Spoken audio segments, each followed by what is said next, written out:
my game, you know I'm the master, fitting all the pieces faster and faster. Competition's on, I'm ready to compete. I'll finish that puzzle right under your feet. Putting every piece in its perfect place. Time ticking, heart racing. Gotta keep up the pace. Feeling the adrenaline is running through my veins. I'm the puzzle king. No one can beat my gaze. Jigsaw puzzle is my obsession. It's true, I conquer them too. The thrill of the chase and satisfaction I see. I'll complete the puzzle in the blink of an eye. Puzzling is my game. You Hello, know everybody. I'm the master, fitting all the pieces faster and faster. Hope we're all gearing up and Competition's on, excited. I'm ready to compete. I'll finish that puzzle right under your feet. Putting every piece in its perfect place. Time ticking, heart racing. Gotta keep up the pace. Feeling the adrenaline is running through my veins. I'm the puzzle king. No one can beat my gaze. Jigsaw puzzle is my obsession. It's true, I conquer them too. The thrill of the chase and satisfaction I see. I'll complete the puzzle in the blink of an eye.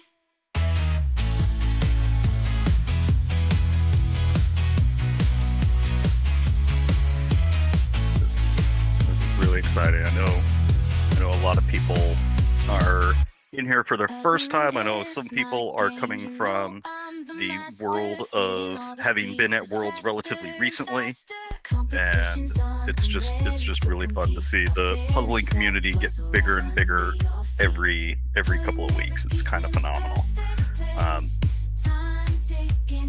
Yeah, Give me- hello everybody. Oh, there you are. Yeah, I was just talking to my husband because Sandra asked when are we going to get the intro music on Spotify, and he's working on it. He'll try and think of something.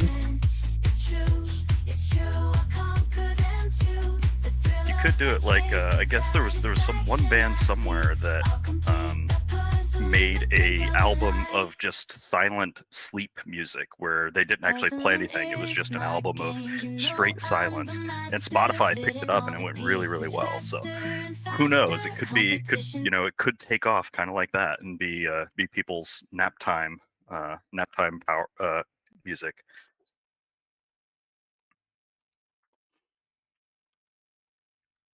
There we go. Just making a couple of alterations.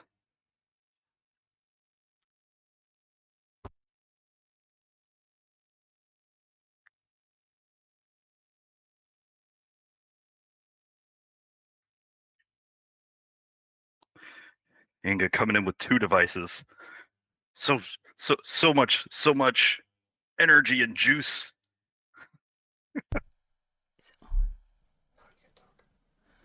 Okay.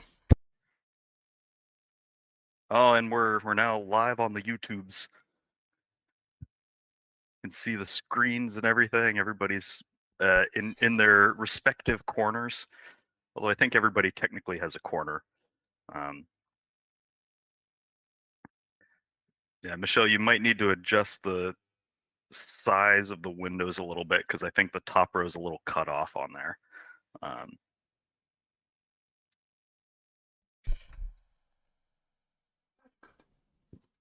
it should be fun to play with.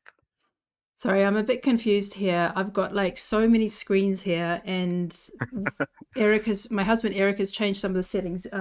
Jim says that something is cut off at the top. Can you say that again, Jim? Just trying to. Oh, just on the YouTube screen, it looks like the top row of people is currently cut off a little bit. Oh, okay. Yeah.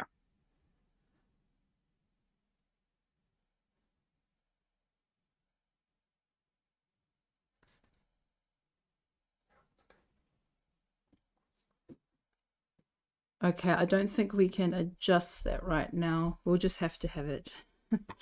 like that. It'll be what it is.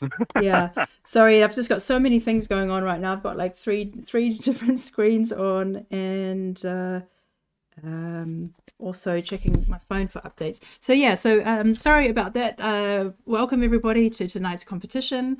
This is Euro Jigsaw Jam number 24, and we'll be doing a 500-piece puzzle, and the time limit will be 2 hours. We are expecting, well, we sold 73 puzzles. So far, only 68 people have registered. So if you have forgotten to register, please go ahead and do that now. Yeah, so we have people from over 20 countries participating, which is really exciting. And we have a small box, a very small box. This is the smallest puzzle box that we've had so far. So I'm sure you've been very curious to know what is inside this box, what puzzle brand we'll be doing today. Ooh, Michelle, I know exactly what it is. It's going to be a puzzle. Nailed it. Nailed it. Didn't even need to have the box in my hands. I know there's a puzzle in there. There's no doubt. Marcus But this seems is to a think he new knows what puzzle. This is a new Yeah. brand, so we haven't had this brand yet so far. So my husband's just going to try and see if we can squeeze the dimensions to fit the YouTube screen better. Yeah, Michelle, is it a new brand to EJJ? Is it a new brand to like the European League? Like, what are we talking about here? Yeah, we haven't had it so far in previous competitions. And it's fairly uncommon in Europe. Oh man, so we're going off the beaten path. You're hitting them hard right out of the gate after Worlds. Not letting them have any of the usual things, just jumping right in. It's gonna be fantastic. There's a lot of great people in here. I see Arcadius on the stream, Catherine Beck. A lot of people that were at Worlds recently are in here. The chat is saying good luck to everybody. Also, hi Sandra. We see you in there as well. Somebody's guessing buffalo is the possible puzzle type for this one. I don't know if a buffalo can fit in that box. Usually they're you good 800-900 pounds, pretty furry. I'm not sure that box is there. There is a puzzle brand called Buffalo that's fairly common in the U.S. Andrew Pang thinks Gallison could be Gallison. Also a pretty solid guess. I don't know. I don't have the box, so the rest of you have to figure out what it's going to be. And I know right now everybody's getting a little antsy, excited to see what's going to come out of here.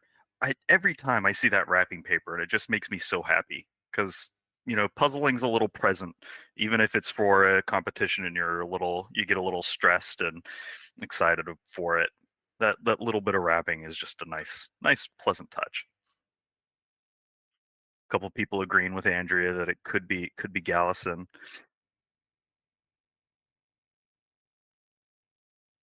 It'll be an adventure.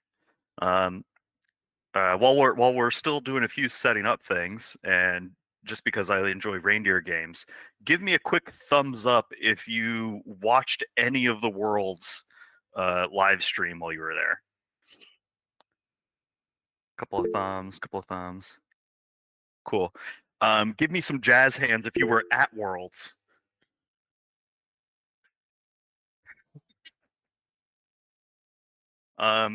Give me a little bit of like a hand dance or something if you just like boogie into silly puzzle music. There. Oh yeah, saw some waving. Hold on to your puzzle extra tight if you're excited and ready to rumble. I feel like I shouldn't have this kind of power. I'm now deeply concerned for all of you to listen to a disembodied voice this way. I know Michelle's checking a handful of more things as we go to make sure that we're all set. So we're still a little bit of ways away from getting started. But really congratulations to everybody that was at Worlds. It was wonderful getting to watch everybody do their thing. I hope you hit the goals that you wanted to, and if not, that's a-okay. Just being there is a huge deal. Making it through any of the rounds is a big deal. The cutoffs were pretty deliberate and tough this go around. So being able to get through is great, and really just getting to hang out and meet other puzzlers is a wonderful experience for lots of people. Um, so I hope that was fun for everybody. Um, I see a couple of knives on the table. Yeah, feel free to whenever it's time. Not yet, but whenever you dig in, make sure after you use those, you put the sharp, pointy objects further away. I've seen it where people dig into the puzzles and then sharp objects go flying around. And we don't necessarily, unless we have professional circus performers, I'm not sure that we want knife throwing to start its crossover event with puzzling. Charlie, Marjay, Juka's here. If this is Sorry. your first time in the EJJ, give me some sort of odd hand gesture. Sorry, I just need to interrupt briefly. Those who are watching on YouTube, can you see like everything that's happening? Can you see like 30 people on the screen? Because my husband, when he's doing the test, he can't see anything. Can you just confirm that that it looks like normal on the screen? The very, very top row looks about half cut off. Okay, yeah. No, Jim's just saying that the top half of the top row still looks a bit cut off. Okay. Good. All right. All right. So sorry for all of that kind of, just a lot of things happening in the background here, but I'm glad you're going ahead, Jim, and getting everyone warmed up. Yeah, so we've got 70 people in the meeting now. Looks like we're getting close to starting. All right, so I'll just bring in Taya that we can see who's helping today. Oh, she's under her nickname. Okay. Hi, Taya. Oh, there we go. Hello. So we met in Valladolid. That was really nice. Yeah, it was. Yes. So much fun. Yeah. So how did you feel about the week? What was the highlights? What were the highlights for you? Well, I qualified for the semi-final, so that was more than I expected. So I'm very happy about that. And yeah, all the goals were met, so that was great. Everything was great. Seeing all the people and so on. That's awesome. Congrats. Thank you. You said you weren't expecting to make it into the next round. Did you hit a personal record in order to get in? Yeah, I did. I made my best ever time. Hey, congrats. That's wonderful. Yeah, I had done the Paris postcard twice, so that helped. And so what was your time for that puzzle? 51 minutes and 20 seconds. Awesome. Yeah, that's good for me. I was tired. Yeah. Being able to get any puzzle done in under an hour is just phenomenal. When really being able to complete it in a relatively short amount of time is a huge deal. The vast majority of people, they take several hours, couple of days to get even those small ones together. So that's really phenomenal. Congrats. And how did you feel about the competition aspect? Did you feel nervous before the competition, or was it like exciting for you that it motivated you even more? How did you handle that competition environment? Well, it's really exciting, but this year it wasn't as bad as last year. And in the semi-final, I was just so relaxed because I had already done my best. I was just enjoying it. Yeah. Very nice. All right. And did you also, how did your teams go? Team event? We got into the final. So it was pretty good. Our level, I think we were 85th or something in the final.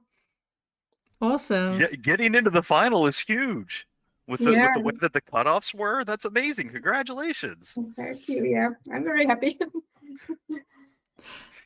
Yeah, no, it was such a great week. Yeah, I look forward to we also do the interviews with the top 3 tonight, and also at the end we're going to have Patrick from Switzerland also going to join us, and so I'm looking forward to hearing everyone's experience of the week and how they felt about their performances. And yeah, the competition this year was just so high. I mean, to think that like that a time of 53 minutes is like not good enough to get into the next round. It's like crazy. Just the level of competition and how fast people were. Yeah. So okay, so my husband has made the final adjustment, so hopefully on YouTube that will look correct, and we won't be missing any people, although here. Well, and Okay. for those of you watching, one of the things that that Michelle does is we'll go through, and everybody will have a quick moment in the spotlight on screen, so that way everybody gets to be seen, even for a brief moment of time, which is really, really great. So if you're cut off right now, you won't be here after bed. Yeah. So right, great. Thanks, Taya. We'll see more of you later, and yeah, thanks for assisting today. So everybody can go ahead and unwrap the puzzle, and let's see if it's a Gallison. Give a big drum roll here. What's in the box? What is it? I see some dark blue. I see. Is that a floating elephant? A panda? Oh man, this looks like it's going to be fun. So I'm just going to have a quick look through the list to see if there's any names that I don't recognize. Oh yeah, so that nope. we have 2 Kirstens registered from Germany. I see we have one Kirsten K here. If there is the other Kirsten, can you please let me know? Yeah, at least an initial. So we are still having people just registering with one name. It would be really helpful if you register with your full name. If you don't want to use your full name, at least please use an initial, because we are having multiple people with the same name from the same country. Okay. Unless you happen to be Cher.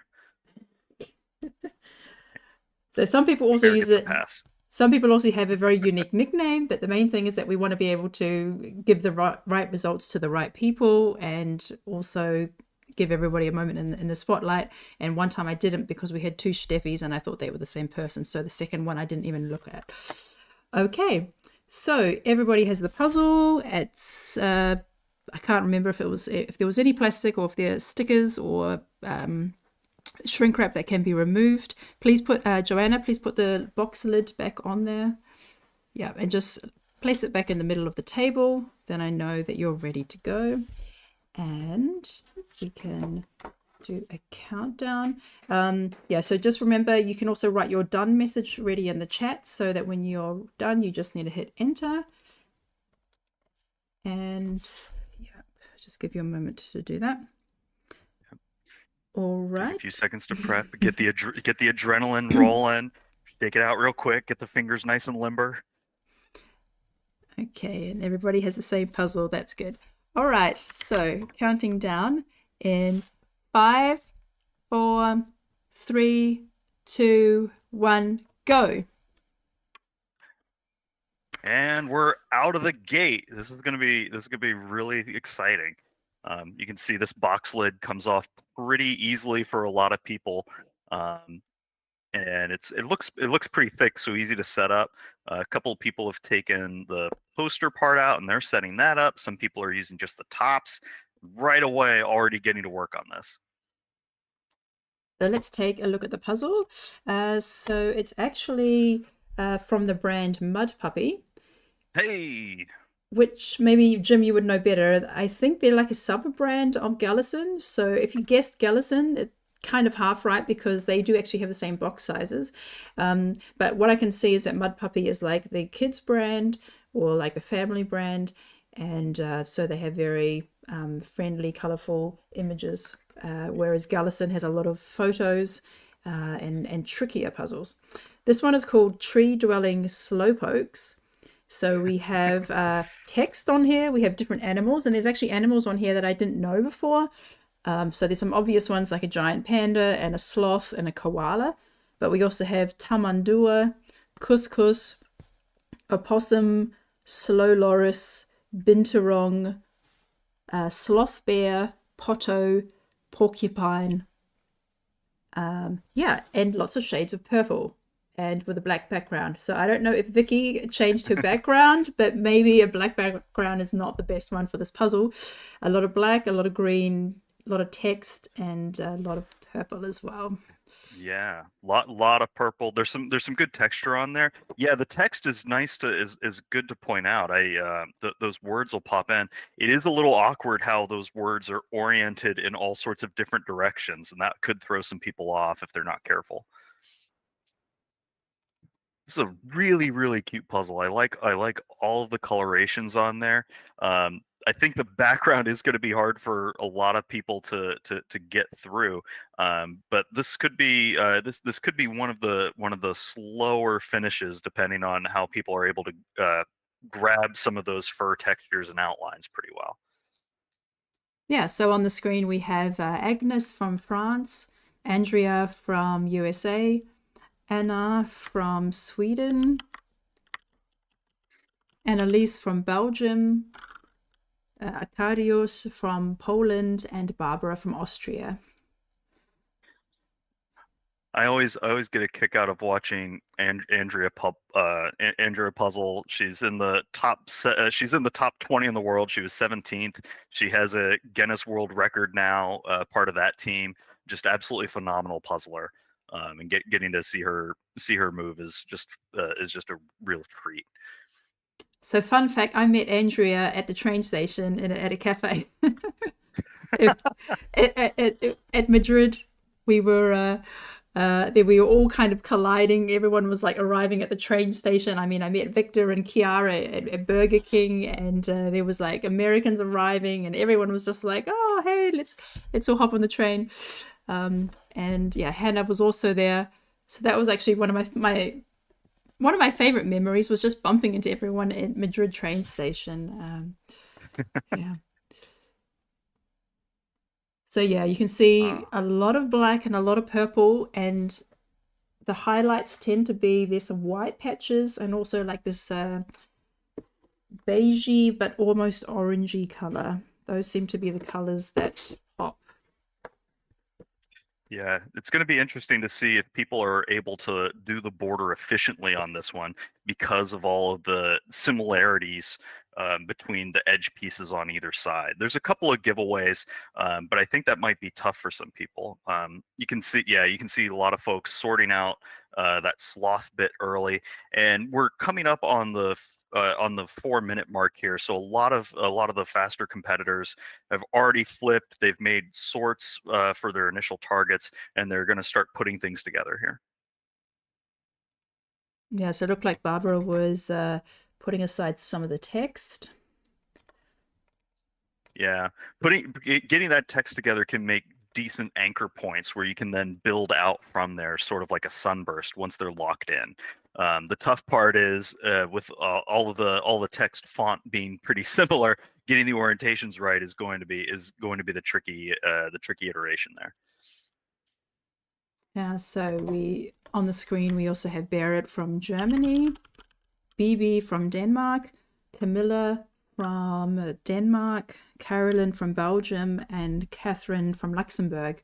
So actually today we have a lot of Danish joining us. We have that's the second largest group. We have 8 Danish, 6 Finland, and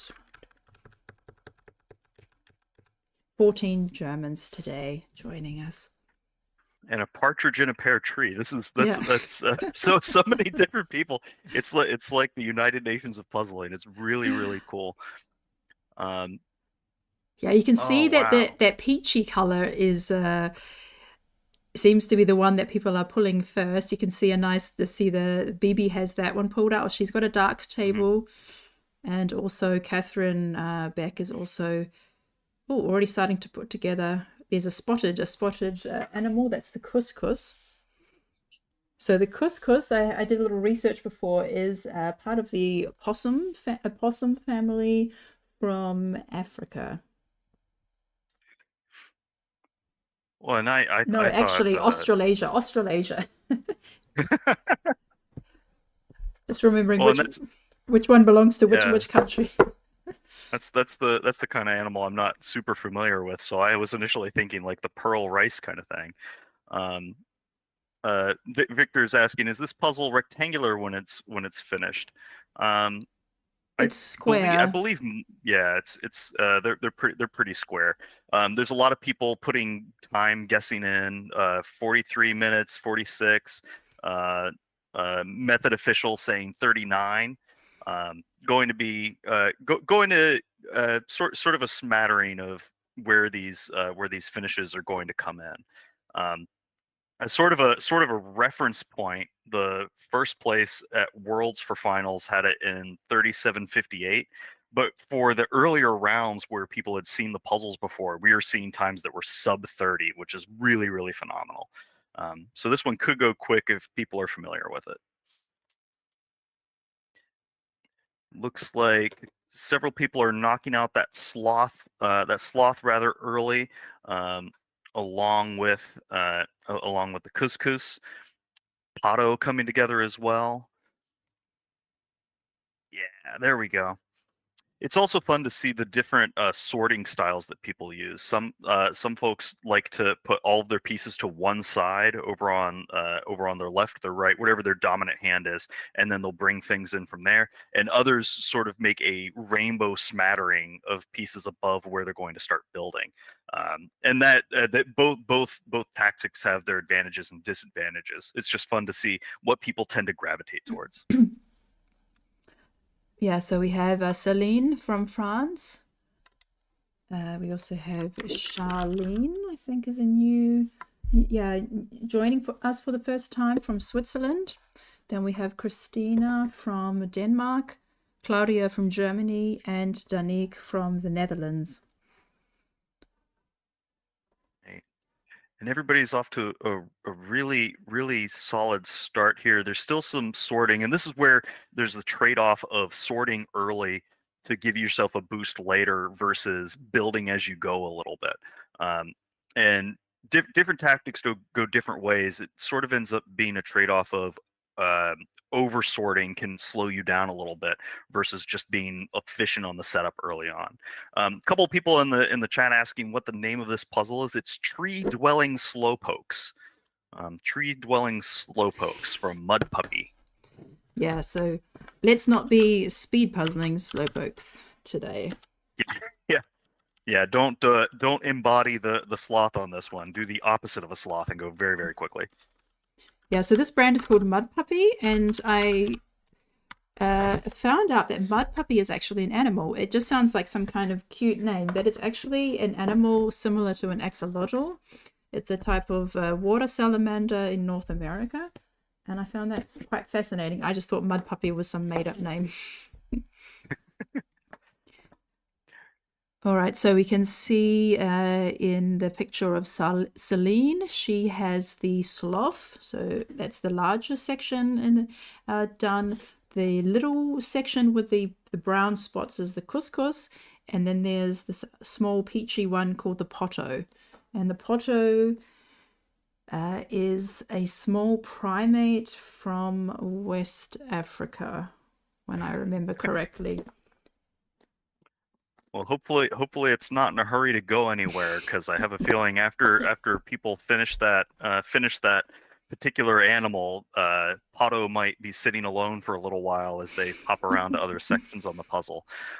You can actually see some people developing slightly different strategies. Andrea in the top left there, she usually does a does the dead reckoning or pick and place, where she's very accurate and only places things in the field exactly where it goes without uncertainty.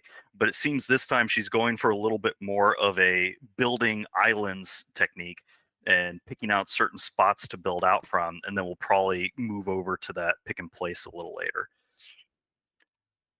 Looks like Christine is sorting out a little bit and has that half rainbow to the left, and has sorted out the darker pieces above and then some of the oranger ones below.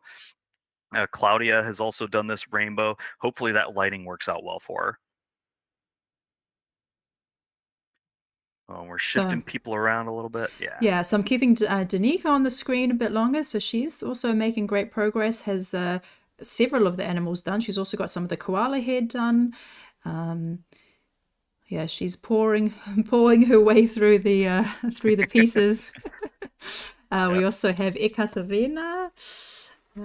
She is our participant from Russia. We also have Elise from Belgium, Ellen from the Netherlands, and Amelia Kohonen from Finland. All very, very strong puzzlers in their own right. So this will be a fun competition to see wrap up. It does look like the majority of people are starting to do this island technique of building some of the critters and then going from there. The difficult aspect of this particular methodology is making sure that you're finding the join spots between the different animals. A lot of times it's easy to build a couple of islands and then not really notice when they're going to stick together and latch onto each other. So it's important to look for those as you go, because sometimes you can get lost in the sauce and end up looking in your search pile for those missing pieces to connect the islands, when the islands are already able to connect. You just aren't looking for it right away. Yeah, it could get a bit crowded on Ekaterina's table with her computer. Just trying to remember how large the puzzle was. I mean, it is deeper than a regular landscape-oriented puzzle. We don't have that many square puzzles, so this one, yeah, will be a bit interesting. Yeah, I like that. It looks like one of the players has that horizontal line across their table. I'm not sure if that's taped off for a specific reason, but that could be a good like build use marker. Ellen doing a great job building off some of those animals. Looks like she's going to start digging in on the white part of that panda. That's another color that really sticks out on these pieces is the white, because there's very little of it on any of the other animals. So if you're able to distinguish some of those purple and blues, you might aim for those, but that white jumps out really, really well. so I'm someone who usually likes to do text in puzzles, and I felt that, early on I did the peachy colored animals. I did start to collect all the text, and it was trickier than I expected, just because it's all the same white text on black background, but also there was a lot of words that I'm not familiar with, like binturong and tamundua and couscous and poto, so it didn't kind of jump out to me straight away that where the words connected together. So we also have Everly from Estonia, Freya from Denmark, Inga M. So we have Inga Sino from the Netherlands, and we have Inga M from the Netherlands. From Germany. Oh wow! So this contest might decide who gets to be the one true Inga. Whoever gets it done first gets to maintain the name rights. So both of you, I hope you pick it up a little bit. Really, really well done. You can see Inga going for the edge and has built out a good chunk of that. A good chunk of the left-hand side and the top. Seems to be trying to build into the bottom a little bit. That edge is going to be tricky, but once it's set up, Mudpuppies are pretty straightforward for grading things out once you have that border squared away. So hopefully that pans out well for her. Looks like trying to see the name here. That Freya has the whole panda completed. It is now moving on to the sloth, and you can see several of these competitors have kind of this big messy ball of pieces that they're going to untangle over time. And this is where a lot of times the judges and helpers, volunteers at competitions, it's difficult to determine who's in the lead sometimes, because you just see a ball of chaos that very rapidly becomes unraveled over time, because the puzzlers can see exactly what pieces they need for when they need it. But the outside observer, we don't have everything mapped out just yet. So here's Jenny from Finland, Jessica from the USA, Jessie from Portugal, and Joanna. We actually have 2 Joannas today from Poland. So this is Joanna Wozniakowicz. Probably said that completely wrong. Yeah, so that's Joanna W on the screen there. So yeah, everyone's So we'll be building. We don't see anyone doing the border, so it's nice to see everybody's kind of going for some islands, building out some of the animals first. I mean, we see Jessie has done a little strip of the border. Mm-hmm. Yeah, I was going to say Jessie and a few others have done strips of the border here and there where they can. A lot of puzzlers will still pull the entire edge off to one side and then use it later, even if they're not necessarily going to build it right away. And that makes it where once you box out enough of the puzzle, you can quickly drop those pieces in without having to search through the whole pile for a specific shape. We can see Johanna there has that sloth just completely done, except for one little spot in its head. Several of the other, it looks like the couscous and the potto are built. Has a little bit of the koala, I think there, that's going to be started to work on. And up in the top, Danique has several of the animals all joined together. You can see it shifts it around. That is a pretty locked-in island.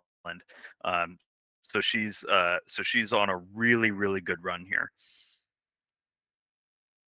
Jessica looking good, has almost that panda completed. I think as a quick estimate, the panda and the sloth are probably both about 40 pieces, between 30 and 40 pieces. So having that locked in this early is a pretty great accomplishment.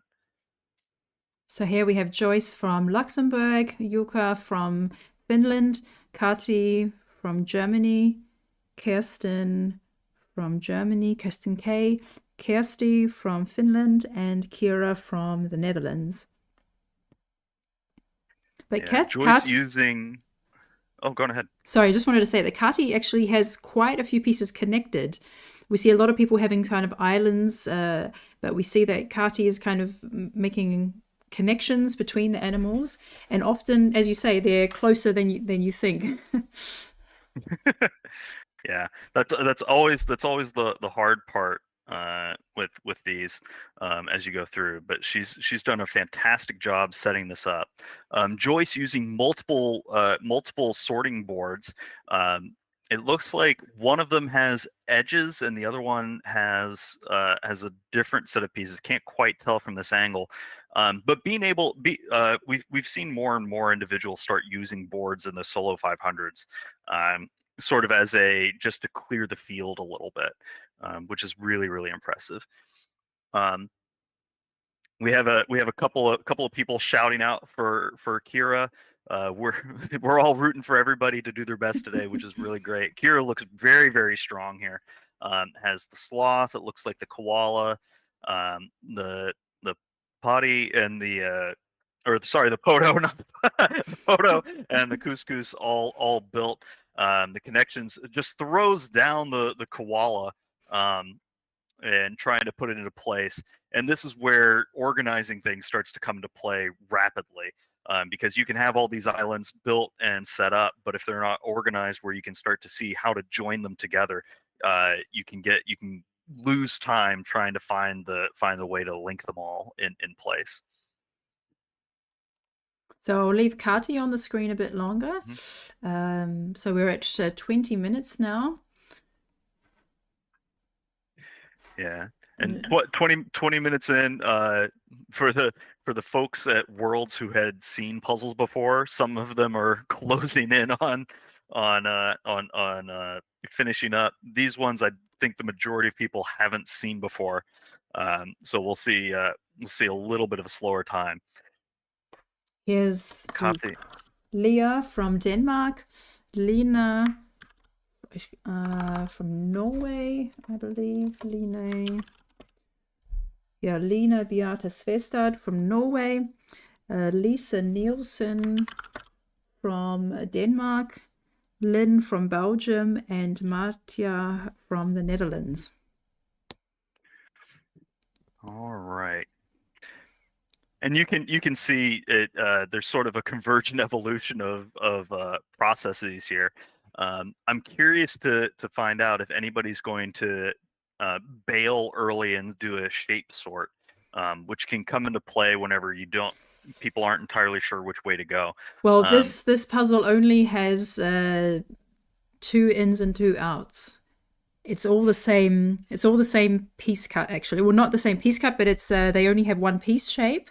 The ones going vertically are a bit more like stretched out, and then they have like a shorter one. Well, and that was the exact trap to worry about, is that for these kinds of puzzles where there's not a lot of differentiation between the piece types, you can start shape sorting and not notice how far you've gone until you're too deep into it to back out of it. But it looks like a lot of people have that sloth built. The panda is completed for several people. Looks like Marta there has the pony completed and the sloth, and is doing a little bit of sunbursting around that koala side, and is kind of trying to build out that middle to upper left a little bit more, which is really cool. You can see that I think she's starting to work on the border there as well and getting those edge pieces down. Really, really slick. We also have Magdalena from Germany, Maita from the Netherlands. No, or is that Maita from Belgium? Maita from Belgium, Maria from Slovakia, Maria TB from Sweden. Yes, from Sweden, and Marie Nielsen from Norway. Alrighty. Yeah, and Maria's doing a great job. You can see that she's already pulled out all of those panda pieces to build in. It looks like the edge is sorted as well. Somebody mentioned in the chat that the Mudpuppy pieces are larger than Ravensburger, which could affect speed. And that's what I've noticed across the board, is that typically whenever the piece size is a little bit bigger than normal, the time slows down just a few hairs, because you can't carry as many pieces in one hand. You have to manipulate it a little bit more. That adds up over the course of 500 pieces pretty quick. So Kati's camera is stalling a bit. It freezes now and then. I'm just going to take her off the screen. But yeah, some really good progress here. I mean, it looks like it's well, this part goes fast. I felt really confident at this stage too, but it did take me longer than usual. So this one took me 1 hour and 16 minutes.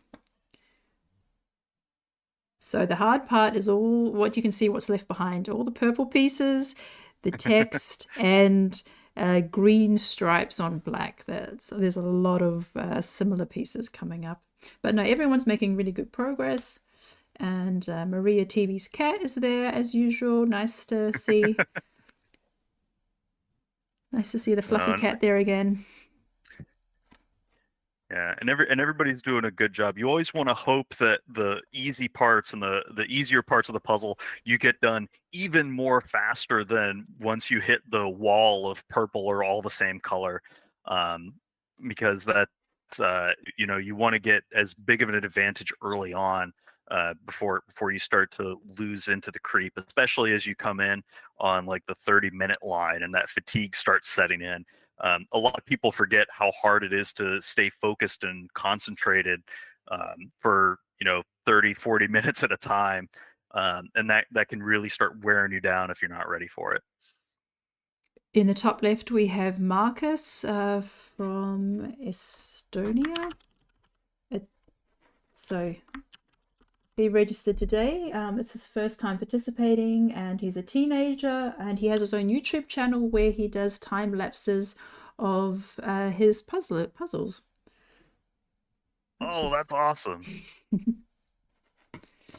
So, and that's actually quite nice. He does time lapses, and he has like so nice relaxing music going on in the background. So nice to have him join us today.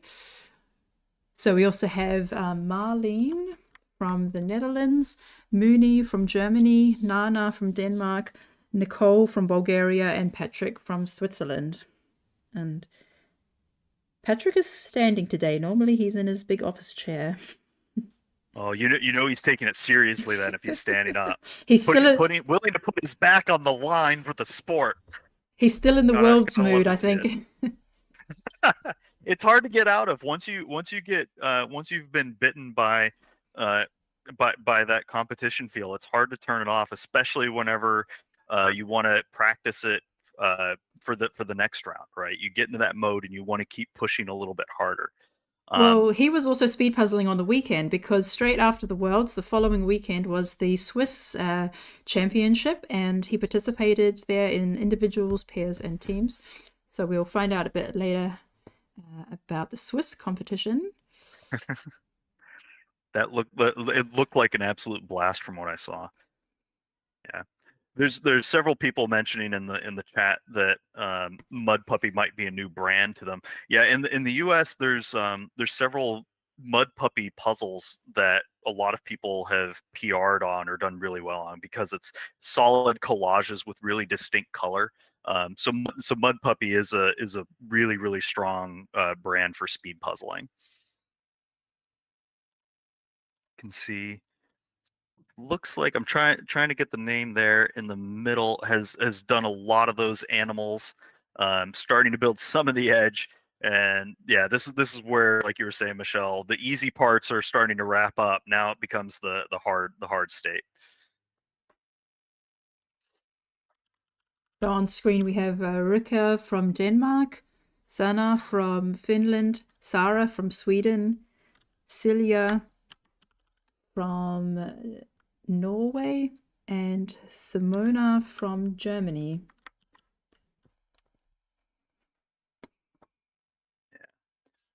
Rick, I highly recommend if people haven't, check out Rika's Instagram. She has done a wonderful job putting some stats together for like country rule things from last year. She's really, really fun to follow, but she's also fun to watch puzzle as well, because you can see that she's building a little bit out of the chaos. This is actually a different Rika. Oh wow! This is that makes some sense. So the one that you're talking about is Rika from Finland. She's not participating today, and this is Rika Jen from. Did I say Denmark? Yes. Well, I appreciate the correction because I was going to say she's doing a thing that's kind of unusual for her, which is building out of the chaos a little bit. A lot of times, she makes a separate field from where the building is versus where the pieces are, and this Rika seems to be melding them into one, and that's a good way to save time on not having to move too far in order to get to the pieces. You know, every time you can save that extra half a second over the course of 500 is great. The drawback is that things can feel really cramped and tight. And so being able to build out of that is a really cool skill to have. But I think Rika has got the panda head on top of the sloth. That's like double layering here. Spread out a Yeah, bit. Spread out. That could get a yeah, bit and chaotic there. But nice work on the tamandua. That's the long kind of anteater looking like creature. That one I didn't actually research. I don't know anything about that creature, but it kind of looks like an anteater with a elongated nose and the tail. So good work there. We can see Sarah has done some great work. Got all the big animals done and placed in the picture where they belong. yeah. And then the hard part there is finding the joins. Are they going to be able to get those chunks together so that way it makes the shape work for the hard part of this a little bit easier. And we should see people starting to build in those words as well as they go through. And it looks like in the bottom right there, still has the tape marked up for world's regulations, or at the very least covering the crack in the table when you don't want to lose a piece down there. Mud puppies are kind of hard to lose between a crack, but it is a really it is a good preventative measure, because if you don't know what the brand is, you can prepare for it that way. Yeah, a lot of animal islands done for several of the competitors at this point. And so moving into the shape work of being able to get those purples, those dark purples and little bits of plants is going to be tough for people.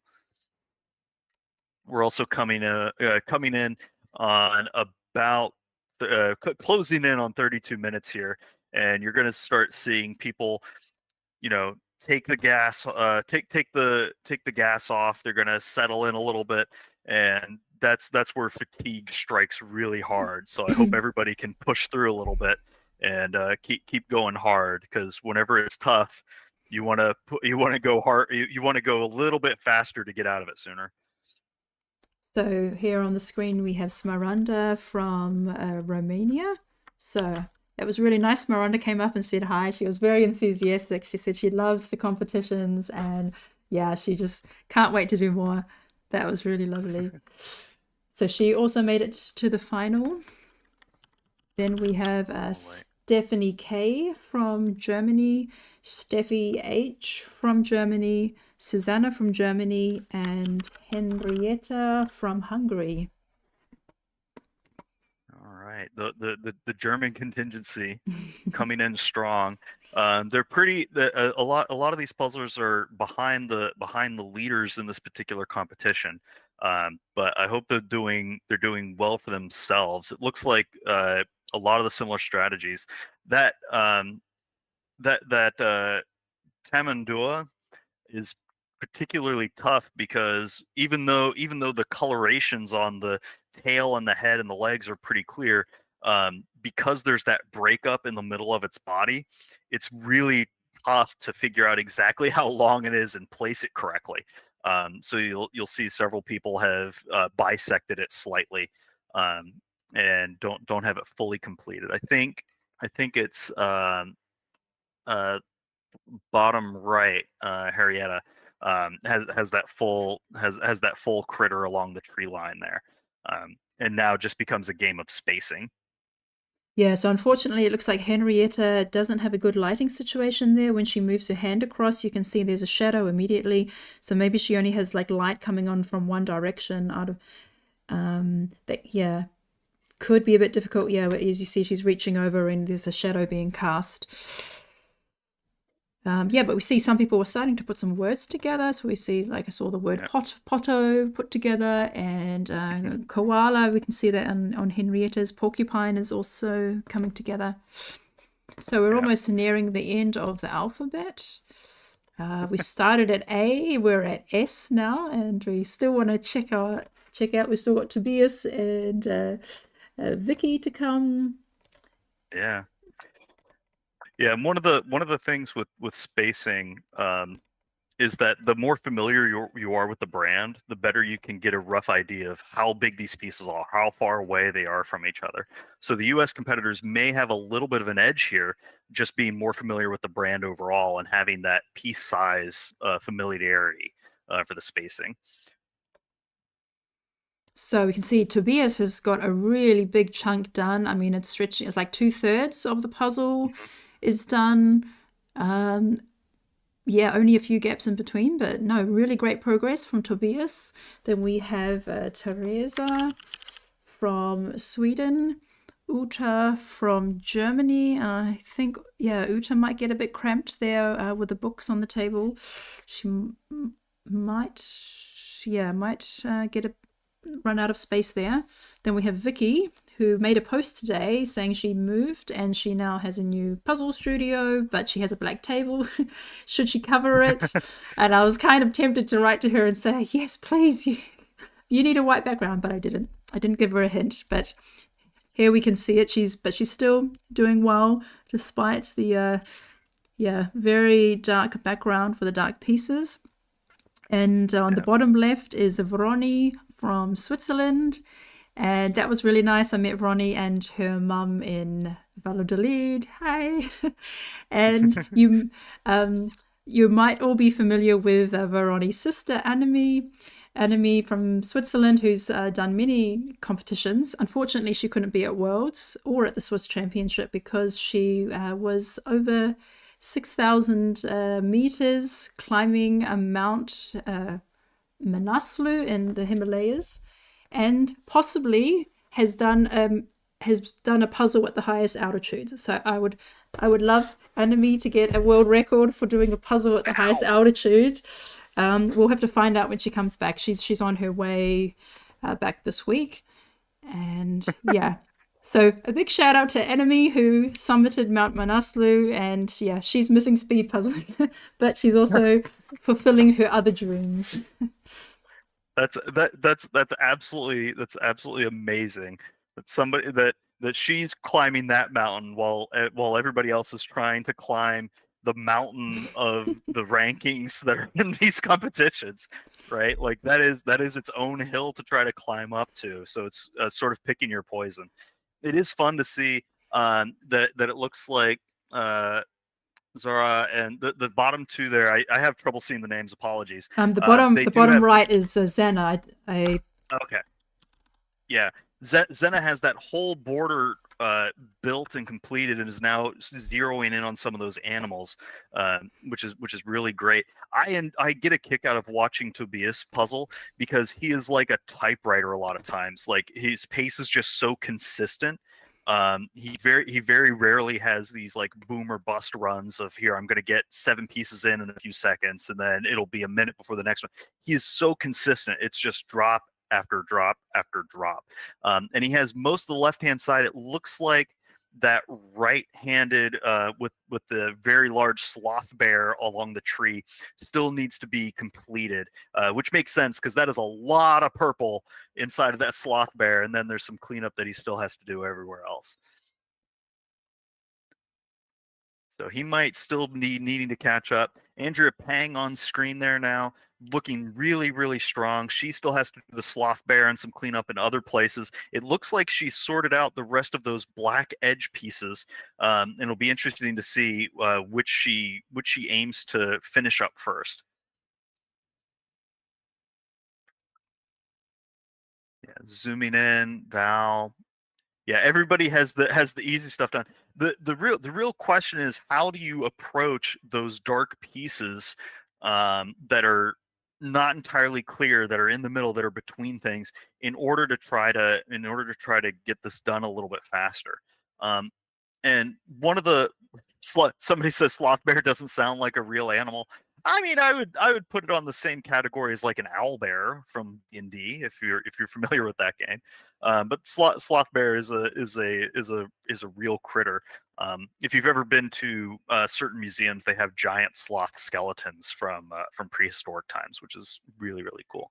I just wanted to point out, I'll come back to the sloth bear. I have something to say about that because I did research that. So what Vicky is doing is she's doing the pick and place. She takes a piece, she holds it up to her box and kind of scans the image, moves it around a little bit until she finds it and then places it in that spot. And if she can't find it, she places it back down. But you see she has a lot of pieces placed, even if they're not connected. So yeah, that's something that we've seen Vicky do in other competitions as well. Yeah. So It looks like. And that Oh yeah, sorry. Go ahead. I was just gonna say the pick and place is really, really helpful whenever you know the brand really well. If you're not quite as familiar with it, you can end up being spatially disoriented on it. It does look like Andrea Pang and Danique are in the lead right now. Danique has the outer edge, the outer border completed, is now zeroing in on the sloth bear. Andrea is filling out the very, very bottom. It looks like she's grabbing all of her black pieces and is filling in the edge. We do know that she's very, very quick at filling things, at filling regions in. We've seen her do that on busy puzzles rather rapidly. So it's going to be a tight race between those top two, I think. Just mentioning the sloth bear, it does sound a bit funny. I was also like, is that a real animal? Apparently, it's an animal, as a bear, that lives in the Indian subcontinent and is actually the most aggressive bear towards humans. Although it doesn't. I mean, it actually prefers to eat insects and fruit, but because the area in India where it lives are getting more and more crowded, the habitats area, it's getting the more and more encroached from humans. When it does see a human, it does tend to respond very quickly, aggressively, which was quite sad to read. Here it looks so cute and peaceful and slow, but it's actually really fast. Like it charges people. Yeah. Well, what's not slow at all is Andrea Pang just finished that edge over on the sloth bear side and is now trying to get the spacing right to place it. You can see her hands moving all over the place, sort of rotating the pieces in her hand very, very rapidly. She's coming up on the close here, still has a little bit of that panda to finish up, but so does Danique. They're both in the same region. I think Danique is a little bit ahead because Danique already has that porcupine built, and Andrea's a little behind on that. She might get lost having those really, really fine purple lines in. Andrea may have those in her hand right now and is flipping them around. Danique has spread out her purple pieces a little bit to get a clearer view of each individual one. Looks like she's trying to target some of the panda. There's a little bit of black and green filled in that still needs to get done. But she's in a really good space. Andrea just brought over the poster and puts it right on top of the puzzle, so that way she has a closer look of it. She doesn't have to glance back and forth with her whole head. Her eyes can do all the heavy lifting there. Kathy looks like she has most of the border and several of those animals behind. She might be able to come in the top 5 here. Tobias doing that pick and place. He slowed down just a little bit, trying to catch up to Andrea and Danique. Still needs to finish the edge before he can start in on that sloth bear. Kira looking very strong as well, has the whole left-hand side. That sloth bear is probably going to be where people wrap up, but it's really coming down to Andrea and Danique here into the finish. Danique has almost the whole left-hand side of her puzzle completed. More than half of it is really coming down to the sloth bear. Some of those floating pieces could cause her to have the box blocked and get a little visually disoriented, but she does have more of it built overall than Andrea. So it's going to be a case of, can Andrea catch up to Danique? And I think Andrea has placed a whole bunch of pieces on top of the puzzle itself, trying to be able to get them closer to where they're going to end up. But that purple on the panda and the purple on the sloth bear might be a little confusing. Danique bringing the puzzle closer to herself, rotating it, drops one in. You'll notice that she's kind of going one piece at a time here. She's only grabbing one piece out of the pile and dropping it in, one piece and dropping it in. Whereas Andrea is sometimes doing one piece at a time. Sometimes she's putting 3 or 4 in her hand at once, and then using one hand like a Pez dispenser to eject the pieces into where they're going to go. It's going to be a really, really tight finish here for these two. And because of the backgrounds, it's hard to determine exactly who is in the lead where. Tobias looks like he is going one piece at a time. He has everything on the left-hand side, and he's might do a scoop to bring it over to the right here. But he's slowing down a little bit. Kira might be able to catch up to him as she is using several pieces at once. The lighting might get to her here going into that sloth bear. Kathy seems to be filling in piece by piece a lot more hodgepodge build that she has left here. But because because there's not wide chunks of space that she needs to complete, it's a little easier to grab one piece and go, oh, I know exactly where that shape goes. Danique seems to be pulling ahead here just a little bit. That sloth bear slowed her down, but I think going one piece at a time, just building in from that outside, zooming in towards the center of the sloth bear is working well for her. Andrea has several pieces on the board that might be confusing a little bit of the background to the foreground. But I think Mathieu van der Meer is in the lead, actually. Mathieu van der Meer, if you can check her. She's got like 20 pieces left. Danique has 20, 25. Andrea has about 40. Inga, 30. So I think Mathieu, it's between Mathieu and Danique. Yeah, let me try to get her on screen real quick here. There we go. There you go. Oh yeah, Mattia is cleaning up that giant sloth as well, coming into the purple. She doesn't have big gaps. It's all just right on top of each other. So she's going to be able to blitz through here real quick. You can see her; she's picking up speed rather rapidly, because every piece doesn't have a lot of options to go through. So no matter what she picks up, she's going to be able to put it into an exact spot. Danique falling a little behind has more widespread gaps than Monty at this point. Andrew Peng might be slipping into third as the sloth bear slows people down. Monty picking up, you can see her fingers dropping a piece here and there. My adrenaline might be getting to her a little bit as we're coming up on the 47-minute mark. Drops another piece in. Monty really accelerating here. I'm gonna have to do a count later how many pieces she got in the last minute and a half, because it's really picking up. Danique going piece for piece with Mattia, but I think Mattia just has fewer overall. She's going to be able to clean this up. Andrea slowing down in there on that sloth bear. Tobias trying to pick up. Mattia only has a handful of pieces left. She's coming at, I think it might be under 10 pieces. She's going to be able to clean this in. Danique could accelerate, but she's going one piece at a time, just one by one. Mattia kind of rotating a piece. She's loading her right hand with a piece, then ditching it over to her left hand in order to place it in. Whereas Danique is going just right hand. Mattia coming in on the last 4 or 5 pieces here, dropping it in. There's only 2, maybe 3 pieces left. Rotate it quick. Come on, we believe in you. Danique finishing up as well. She only has a couple of pieces. Who's going to be the first one close to get it in and then get to the done? And it looks like Mattia gets Mattia! this one in the wing. Well by done. a few handfuls of seconds. Danique finishing up as well. only has 4, maybe 5 pieces in her hand left to get it in there. Well done, Mattia. That was amazing. And we don't even know Mattia. I don't know anything about her. She's not on Instagram. She wasn't at the Worlds, but Victor seemed to know about her. Victor, what do you know? You've seen her on myspeedpuzzling.com. Well, I know one thing we do know about Mattia is that she won this particular issue. She won Euro Jigsaw Jam 24.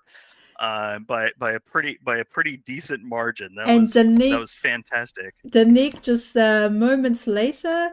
So yeah, it says, I don't know what time we started, but it says here 51 for Mattia and 52 for Danique. So just 1 minute later, or more likely less than a minute later. Yeah.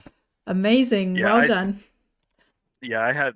I think they both got in close to like 48, around 48-20 or so, and we'll see how that comes in.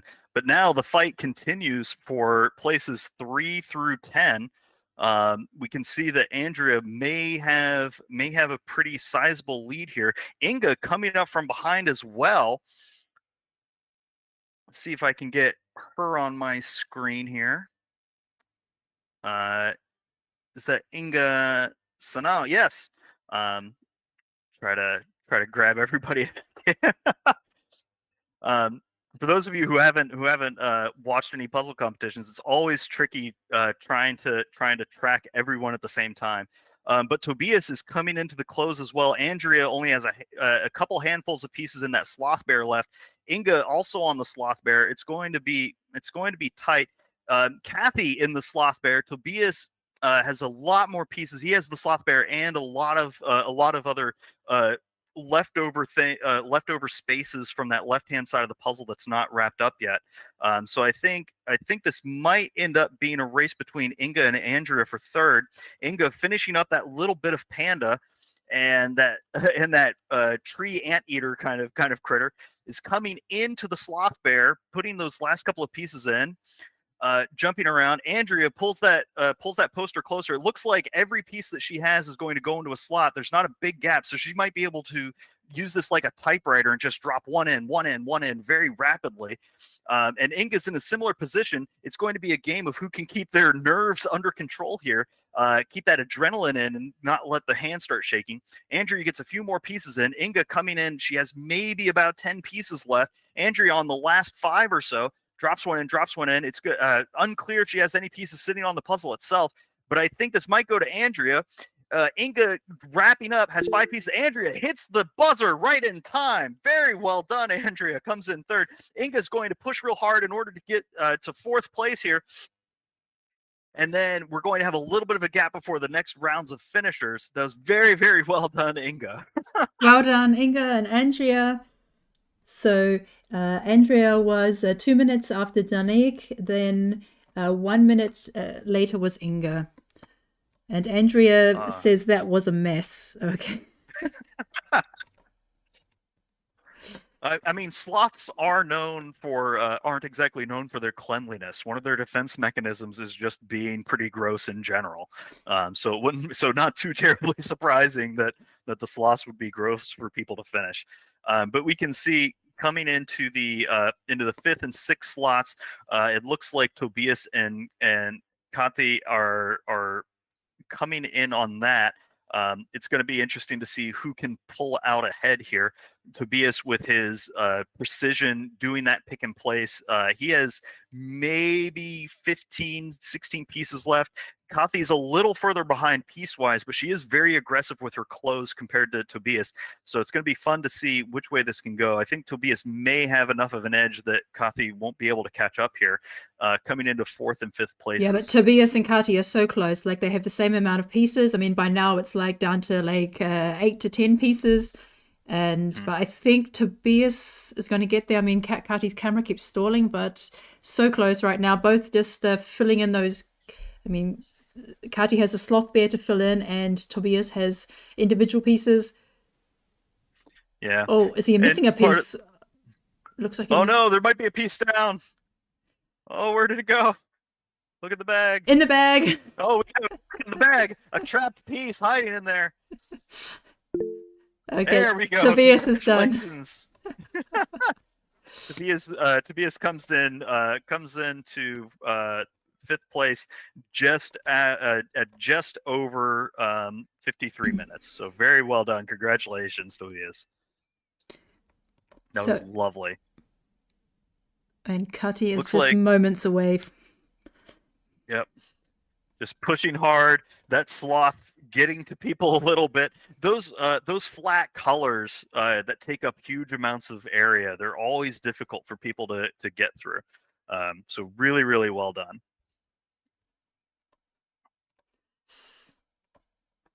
Congratulations. Right. There's the finish. There's the record holder for the fastest time at the Worlds. So maybe we should bring in our winner for tonight. I want to know, who is Matja? Matja van der Meer. If you're there, please turn your camera on. Hi. Hi, Matja. Welcome and congratulations on your, this is your first time tonight? Yes, thank you so much. Participating, and you just came out of nowhere, and I just happened to see you on one of the side panels and thought, oh, she looks close, and then, wow, then you just race ahead and win. So, yeah, tell us about yourself. Well, I'm Maartje. I've been, I think, speed puzzling now since beginning of this year. I don't know, everyone. I've always been puzzling, but I never really speed puzzled. It was like, maybe maybe I would be sort of good at this. And then I've done like puzzles ever since, and like once a day probably. So and I thought I have to compete at some point, so I was very happy that there was still a puzzle available for me to join this competition. Yeah, that's amazing. And so have you been to other competitions before? Because I haven't heard of you yet. No, I haven't. I am joining the Dutch competition this November, but that's not Ravensburger. But I wanted to join for the Worlds, but of course it was a bit far away. So I thought first do it a bit closer to home. Yeah, no, great. So you've signed up to join in the next round of the Dutch Championships. Yeah. And so have you also been posting your times on myspeedpuzzling.com? Yes, I think since a month. I actually, up until then, I didn't know it existed, and then I saw it somewhere, and I was like, I have to do this. So now I've been putting it up there. Yeah. Yeah, great. And so what did you think of the puzzle tonight? I really liked it, actually, but I think I underestimated how large the bear was. Because I thought, oh, that would be fine, but that was really hard in the end. But I liked like the colors, and that all the leaves were kind of distinguishable as well, so that made it a bit easier, I think. But the bear was just awful. Yeah. It was certainly a bear of a bear to try to Yes. deal with on that. It's a lot of pieces on that end to get through. Yeah. Have you done like Mudpuppy puzzles before? Is this a different brand for you, or? No, I haven't. I've done one Gallison puzzle, which was absolutely awful. It was about artichokes. It was really not fun. It took me 1.5 hours. So I was a bit afraid because I saw that the box was kind of similar, but this was a lot more fun. Okay, congratulations! I'm glad that you like it. What kind of puzzles do you typically gravitate towards? I like the landscapes, but not necessarily for speed, but just to fun. And in the Netherlands, we have this brand called Jan van Haasteren, and now I use that also to practice for the Dutch competition. So I do those quite a lot. So you've only been speed puzzling since January. I take Yeah. it. What does your practice schedule look like, if any? Are you doing like, are you waking up and just like eating puzzle pieces for breakfast? No. But for the last month, I didn't have anything else, so I did like 2 puzzles a day, I think. But normally I try to like a few a week, I think. But just in the evening when I come, I just do one and then I do something else. Do you usually stay on like the 500 piece count, or I know a lot of the Europeans end up going for like the 1,000 piece puzzles. Yeah, well, I think before I started speed puzzling, I would always do 1,000 or 1,500. But since the speed puzzling, I kind of stick to the 500 actually. Yeah, now I'm more into that.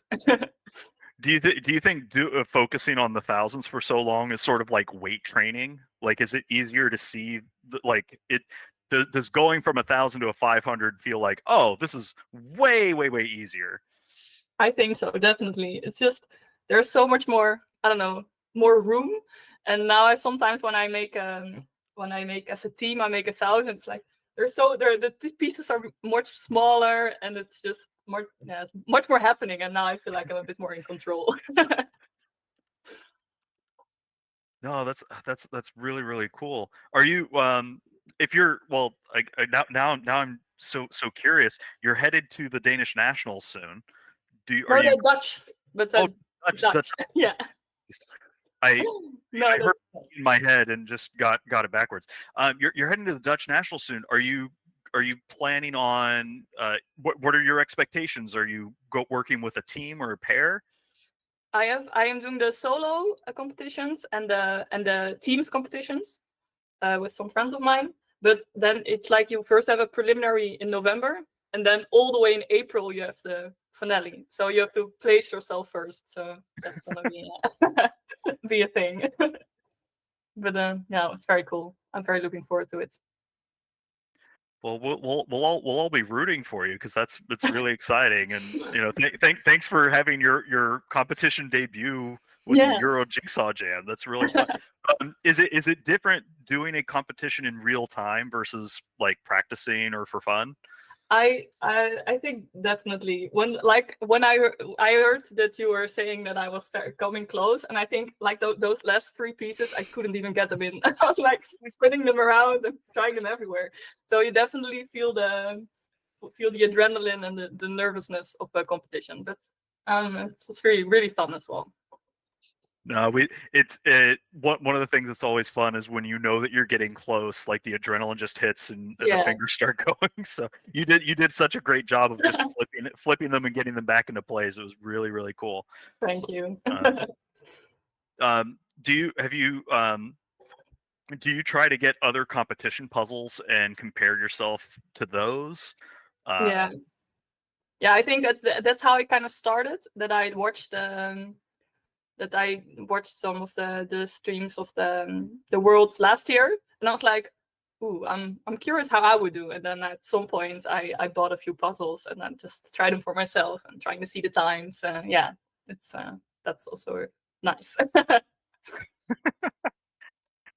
No, it's really phenomenal.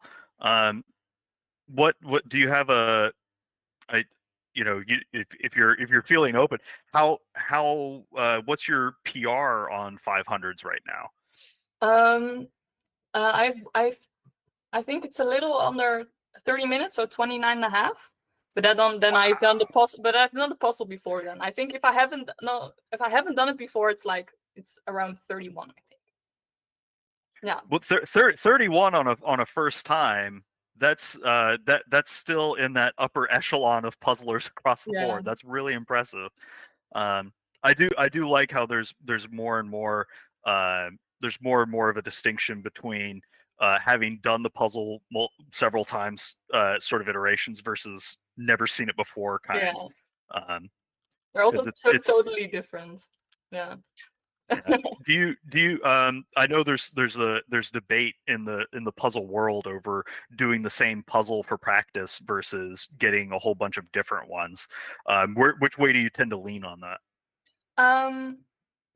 I think it's better I like to do more different puzzles. Of course, your kind of collection is limited, so then you start to do it more. But also, when I kind of prepared for this competition, I was like, okay, I don't know what I'm gonna get, so I have to make like a bunch of different ones. So I had like a cottage and a cartoony ones, really to kind of get all the different styles in. Yes. Yeah. When you first start out, it's difficult to get all the different kinds of puzzles that you want to practice. But I'm not sure where you're at, but there's usually all sorts of like puzzle swaps and traveling puzzles that you can get set up with. I follow a little bit now when I did it, and I usually just go to the thrift store, and then it's also a bit more doable. No, that's great. What would you describe your puzzling style as? Oh, definitely not the edges. I leave those usually for somewhere in between. I like a good sky. I'm very more like color blocks. I like that very much, to just kind of a little bit different, but then just get a good chunk of color in there. I think that's what I like most. And then it's just I'm very sorting, so I try to sort things in the beginning. I think I never really don't sort. Then it's just too many pieces everywhere. Do you well, this is always interesting to me, because I see sorting as a trade-off, right? You're trading a little bit of early time to get an easier pull later on. Yeah. Do you fully sort the entire puzzle, or do you sort like maybe a handful of early targets and then start building from there? Usually a handful. But it kind of depends if I'm getting too annoyed, or like I want to just start puzzling. Then sometimes I already see, like, if there's a little bit of color and I see them already, I'm like, well, I might as well puzzle them together now, right? And then I just kind of start puzzling already, and then I really have to make sure I do the flip first. But yeah. You kind of hit that point of, here we go. Yes, exactly. Yes. Oh, that's really, really cool. And how did like you were talking about the nerves getting to you a little bit towards the end.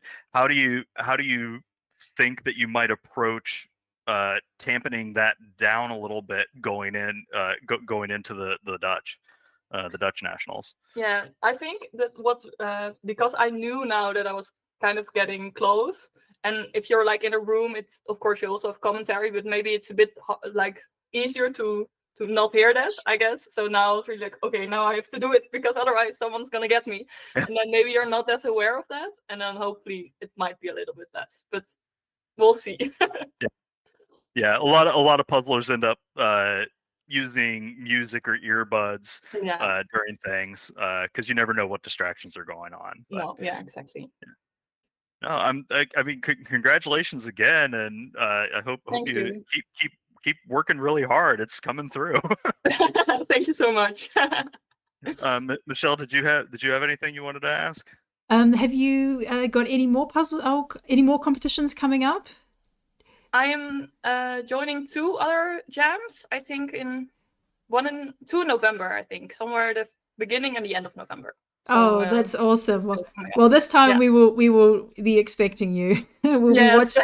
We'll be watching you from earlier on. So it's really great. It's always fun to have somebody new and unexpected come up. And thanks for being here today and doing so well on this competition. So Thank we'll you. see you next time. Thank you very much. Yes. Thank you. Oh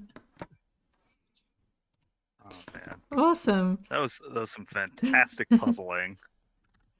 So we've had some more finishes. We're now up to 13. So first was so Matja, then second Danique, third Andrea, fourth Inga, fifth Tobias, sixth Kati, seventh Lena, eighth Patrick, ninth Magdalena, 10th Emilia, 11th Vicky, 12th Sarah, and 13th just finished was Kira. So congratulations to all those finishes. The time is 1 hour and 7 minutes. So you can see this one is a lot more trickier puzzle compared to some of the ones we had at the Worlds where we had like 40 people finish under 55 minutes. So yeah, so let's see how everybody else is going on the screen right now. We have Smaranda. She's got about 30 pieces left. Oh, Ellen just finished. Well done, Ellen, in 14th place. Congratulations. And Arcadius has about 40 pieces left. Claudia about 20 to 30 pieces. Yeah, So Charlene looks very close as well. Yeah, a lot of people with the end in sight. Yeah. And this is what you'll typically see with tougher puzzles is you'll have a handful of very, very fast finishers, and then the whole average kind of shifts from being just under an hour to probably closer to like an hour 5, hour 10, somewhere in there. So that shift in where the average is a pretty good indication of the puzzle difficulty a lot of times. But it's also a matter of who all is in the field, right? Look, Joyce is about to finish. That goes a long way. Joyce, last few Joyce! pieces. Awesome. Yeah, I'm just glad I read that message in time. Taya just sent me a message to say she had 10 pieces left, and I just managed to find her, get her on camera to get her last 3 pieces. Congratulations, Joyce, from Luxembourg. Congratulations. And this was Joyce's first competition as well? Yes, I think it's the first time that Joyce has joined us in an online competition. She was at the Worlds and also in the final. So yeah, I think she was the highest placing in Luxembourg, when I remember correctly. So we also have, Nana is also getting close, and yeah. So how about we bring in our second place finisher of tonight, Danique.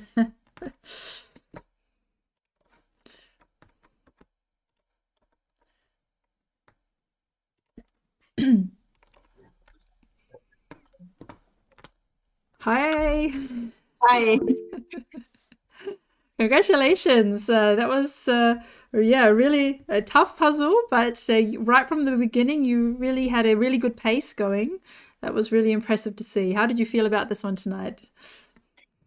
It was really fun and enjoyable. It's like my type of puzzle. It's little sections, and I did sort a little. So a little bit of orange and the beige, the light purples, and then I looked to the textures and the greenery. So it was, yeah, really my type of puzzle. So yeah. And are you familiar with the Mudpuppy or the Gallison brand? I have one 1,000 piece Mudpuppy, so I am familiar with the brand, but I didn't know like the shape of this box. So yeah, it was a surprise for me. Yeah, and so did you? Obviously, you did say that you were not going to Worlds, and we didn't see you there. But were you following along with the action at home? Yeah, I tried. We were on holiday, so I tried to watch as much as I could, and yeah, I saw a large portion of the action. So yeah. Hmm. Yeah, and yeah. So what's next for you with speed puzzling? Yeah, I don't know. I'm currently working on a 9,000 puzzle, so I didn't do speed puzzling for like a month now. So this was my first since my break, and I just practice. And yeah, we might come to Worlds next year, so I will keep practicing and hope to see many of you there. I'm gonna ask a technical question, because I hear the phrase 9,000 piece puzzle and my entire brain just shuts down and goes, nope, absolutely not. So if you could mind convince me why a 9,000 piece puzzle is fun to do. Well, I'm new to speed puzzling as well, so I started like not even a year ago, I think last November, and I've always done puzzles, but always 2,000, 3,000, 6,000, and I felt it was time for a step up. So I have the 9,000 Magical Dragon Forest by Radersburger. So yeah, I really enjoy the large piece. I love the details. So yeah. When you're going through something that large, that kind of stuff, how do you even approach it? Because my initial reaction would be to go maybe do the outside edge and then leave it for somebody else to do. Like I have a hard time conceptualizing how to approach something that huge. Well, I did a lot of sorting. I think I mixed it two bags, so it's really a 9,000. And I did a sorting, I think it took me 10 to 12 hours, and I had like 40, 50 different piles. But that made it so much easier because my progress is going really steadily and quite quickly now. So yeah, I don't enjoy sorting, but it helps so much. Do you use a lot of sorting whenever you're doing speed puzzling? It depends on the puzzle. I like the little sections that I can sort, like this one. I did the sloth and the orange beige pieces, but I also like the busy puzzles where I can pick and place as well. I don't like the color blocks like sky, or that's not my type of puzzle. No. Yeah, where it's just big gradient kind of things to deal Yeah. with. Not sky or like a sea or green or like a forest. That's just not for me. No. Well, and that kind of makes sense, because if you're used to doing slower puzzling where you do a lot of sorting and kind of complete small chunks of it, those huge sections would feel pretty daunting, I would imagine. Yeah, exactly. Yeah. No, well, I guess I'm now curious, gearing up for the next couple of events. Um, what does your what does your process look like? Like practice wise, or Yeah. yeah, I try to do like a 500 piece puzzle each week. Then, if I can manage it in between my other puzzles and with my work, and I try to do a lot of different brands just to get the feeling of like what I like as well, and just the different styles. So I think just try out as much as I can, and try competitions as well. No, it's really cool. And you said that you've only really been speed puzzling for the past year or so, right? Yeah, true. Um, did you ever was it a kind of thing where you were like, oh, that's a neat thing, maybe I'll try speed puzzling? or was it more along the lines of somebody goaded you into doing the speed puzzling? Yeah, I heard, of course, the Dutch competitions, Jan van Haastra. We heard it, and yeah, I just thought I would see how quick I am. Yeah, so I tried it, and it went quite well. So I tried to improve, and I practiced a lot. I think my first puzzle was like over an hour, but I have practiced so much that it goes quicker each time. So Yeah. Well, I would say you are pretty quick just looking at the evidence of the results, right? it really depends on the puzzle. So if this is just really my type, so then it will be quick. But some puzzles are just it just has to fit you. I've heard a lot of puzzlers say something similar where like if it's not my type, they kind of give up early. They're like, ah, well, it's not my kind of puzzle. I guess I'll just let this one go. And I encourage people different ways, but how do you psych yourself up if it's not a puzzle that's your type? I think just try, but if I see like a big section of sky, I think you get discouraged because you know it's not your type and you know you're slower than on a different puzzle. But yeah, maybe it's just start it, and if you get stuck, go to a different piece or different section of the puzzle and come back to it. Yeah, I think that would be a good strategy. Yeah. Do you ever have like a timer go off in your head where you're like, I've been working on this section for too long, I need to move on? Yeah, I try, but it's difficult because I think like, oh, just one more try, and then you lose track of time as well. So it's like a balance, but it's really difficult because you're not supposed to keep track on the time as you have to, but you don't want to. Yeah. Yeah. Oh, it's really cool. So I know you were finishing up on the giant sloth bear. Was that by design, where you were like, hey, that's a big chunk of samey color, I'm going to avoid it, or was that more of a just the way the pieces sort of worked out for you? No, I think it was intentional because it was just so much purple, and with the other purple animals you had like structures. So on the porcupine you have like black stripes as well, and the other ones are a little lighter color of purple. So I left it intentionally to the last, and then I started with the tree in the middle and tried to build out from that. Oh, it was really well done. So what remind me again, what's the next thing you're working towards? Yeah, I'm joining some more competitions of the Euro Jigsaw Jam. I didn't sign up for the Dutch competition because I was too late, so that's a shame. But I will try to come to Worlds next year. Cool. Well, I'm excited to see you in the next couple of Euro Jigsaw Jams, and Geary and sort of being the runway for your takeoff going into Worlds. It's going to be fun. Congratulations. Thank you. Thanks for organizing again. Yeah, thanks for another great competition. That's the third time you've won now. So great, another great result. Thanks, Danique. Thanks. So we've had another run of finishes. We're now, I think we've now had 24 finishes at 1 hour 18. We still have another 40 to 50 people puzzling. So, so after, what was the last number I said? I think 18th was 18th. The last. So after 18. Yeah, and unfortunately we did have everybody on screen, but we just missed Jessie. She wasn't on our radar and she sneaked in, so she came in at 16th. So a really great result for Jessie. Hey, congrats. And then after 18th was Barbara. I got like 2 seconds of Barbara before she finished.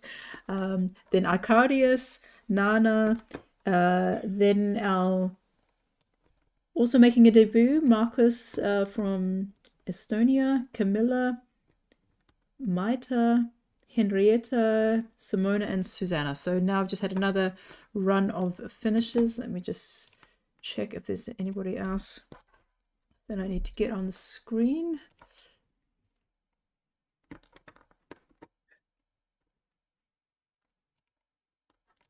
Okay, so Charlene just finished. So we There have we go. Congrats. Freya's got about 15 pieces. Claudia's got 10. Let's see. And if you're still going on this, please keep trucking away. You got lots of time to finish it out. This is a tougher one, and that's a-okay. Especially if you're not used to the brand and it's a little weird. Keep on pushing. Every time there's a puzzle you're not quite as familiar with, it's just a learning experience for you to do better on the next one. A lot of people getting pretty close. Lee seems to be heading towards the close. Catherine Beck has maybe a couple handfuls of pieces left. A lot of people are looking like they're close to wrapping up here. So keep on pushing. We believe in you. And Maria Rusnikova has just finished. Congratulations. All right, so yeah, so I would say in the next batch, so let's say if we've had about 25 people finish, in the next 5 minutes, we'll probably have like another 10 people finish. And Claudia is done. Congrats. Awesome. So Andrea, if you're there, come and tell us about your experience at Worlds.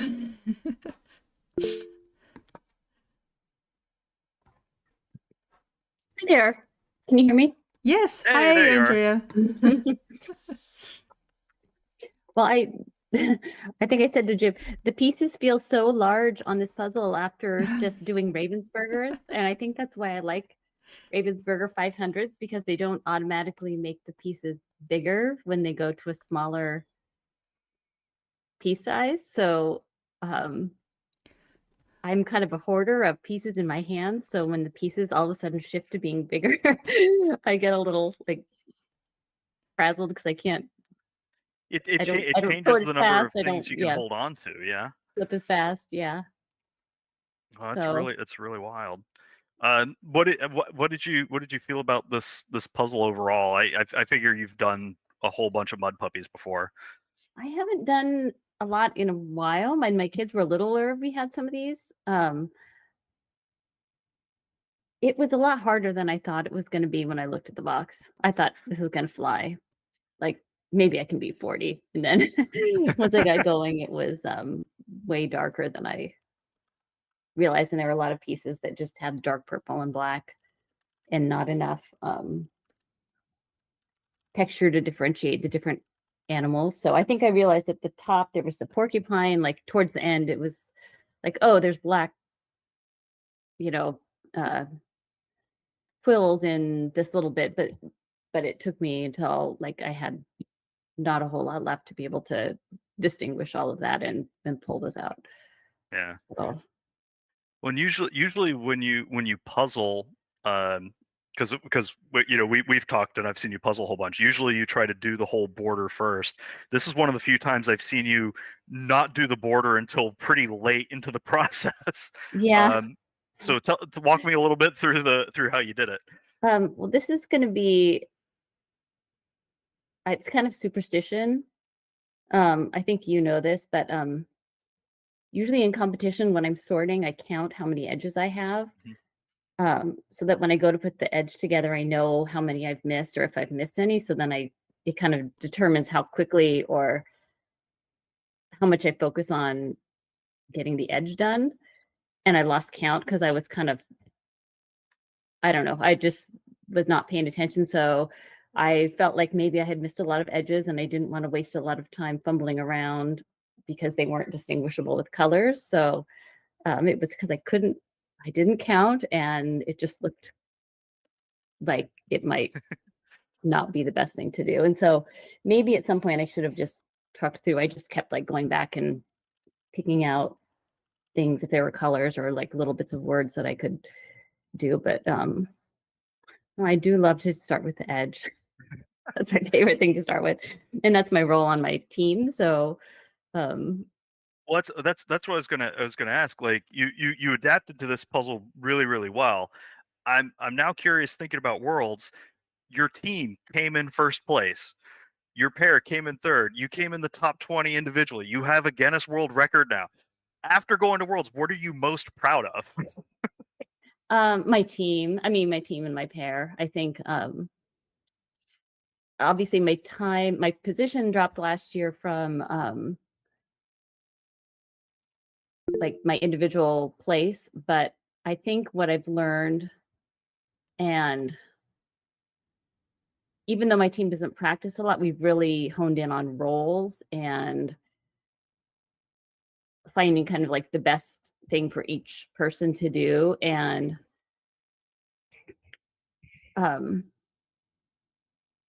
just find that when your team is communicating well and like shifting and going from element to element or whatever you need to do, that it's kind of an amazing thing to do. And I didn't used to really think I was necessarily good at team puzzles, but now I think that probably is where my strength is kind of when you have strong enough puzzlers or people who enjoy doing different things. Like nobody ever wants to do the edge. I think I've said this before, and I absolutely detest sorting. So I puzzle with people who like to sort and plan, and I can focus on building the edge or Doing the doing other what, thing. kind of studying what I want to do. So I think it's just, yeah, it was pretty amazing.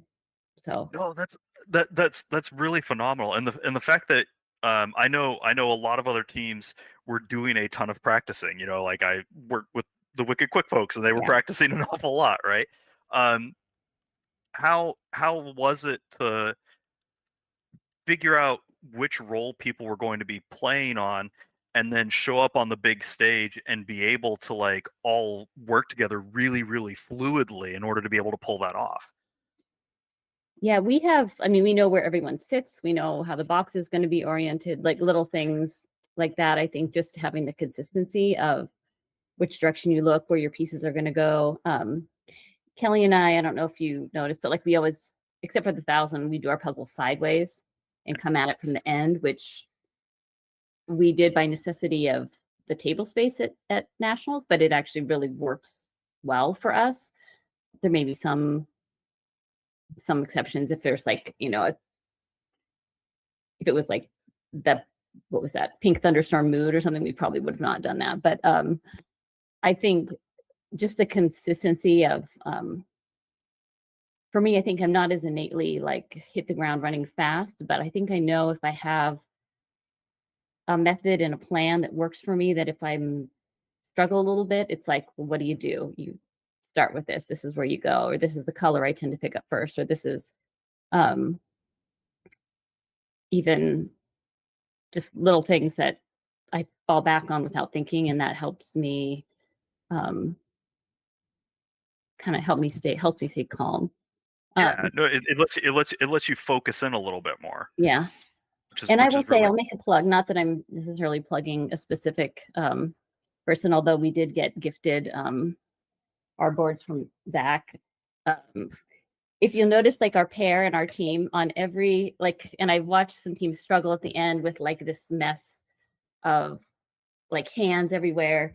We end up having, like, we have these little trays and our pieces go on the tray and then the tray goes in the middle. So we're pulling towards each other. And I know some teams had used like one hand, but every team I've found that has one we've used, we joke, I call it my emotional support tray, but really there's a we don't use any big trays, but we tend to kind of like pass little bits back and forth. And then as soon as we have a big enough chunk in the puzzle, we try to move as many pieces as possible into the middle of the puzzle.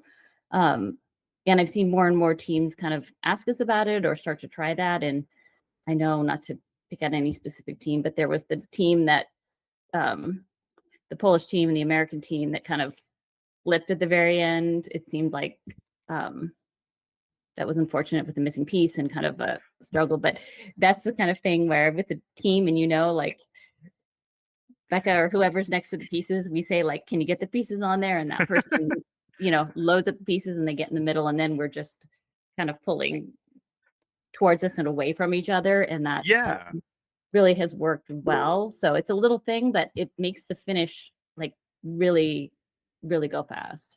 Yeah, well, and those little kinds of optimizations are what help get, 1, 2 extra pieces in a minute, and that adds up over the course of 1,000 pieces, right? Like Yeah. that's really, really cool. Um, t- a lot of not everybody was able to go to Worlds this year for various reasons.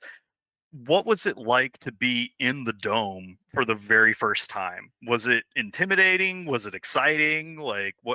what were you feeling the first time you were in there?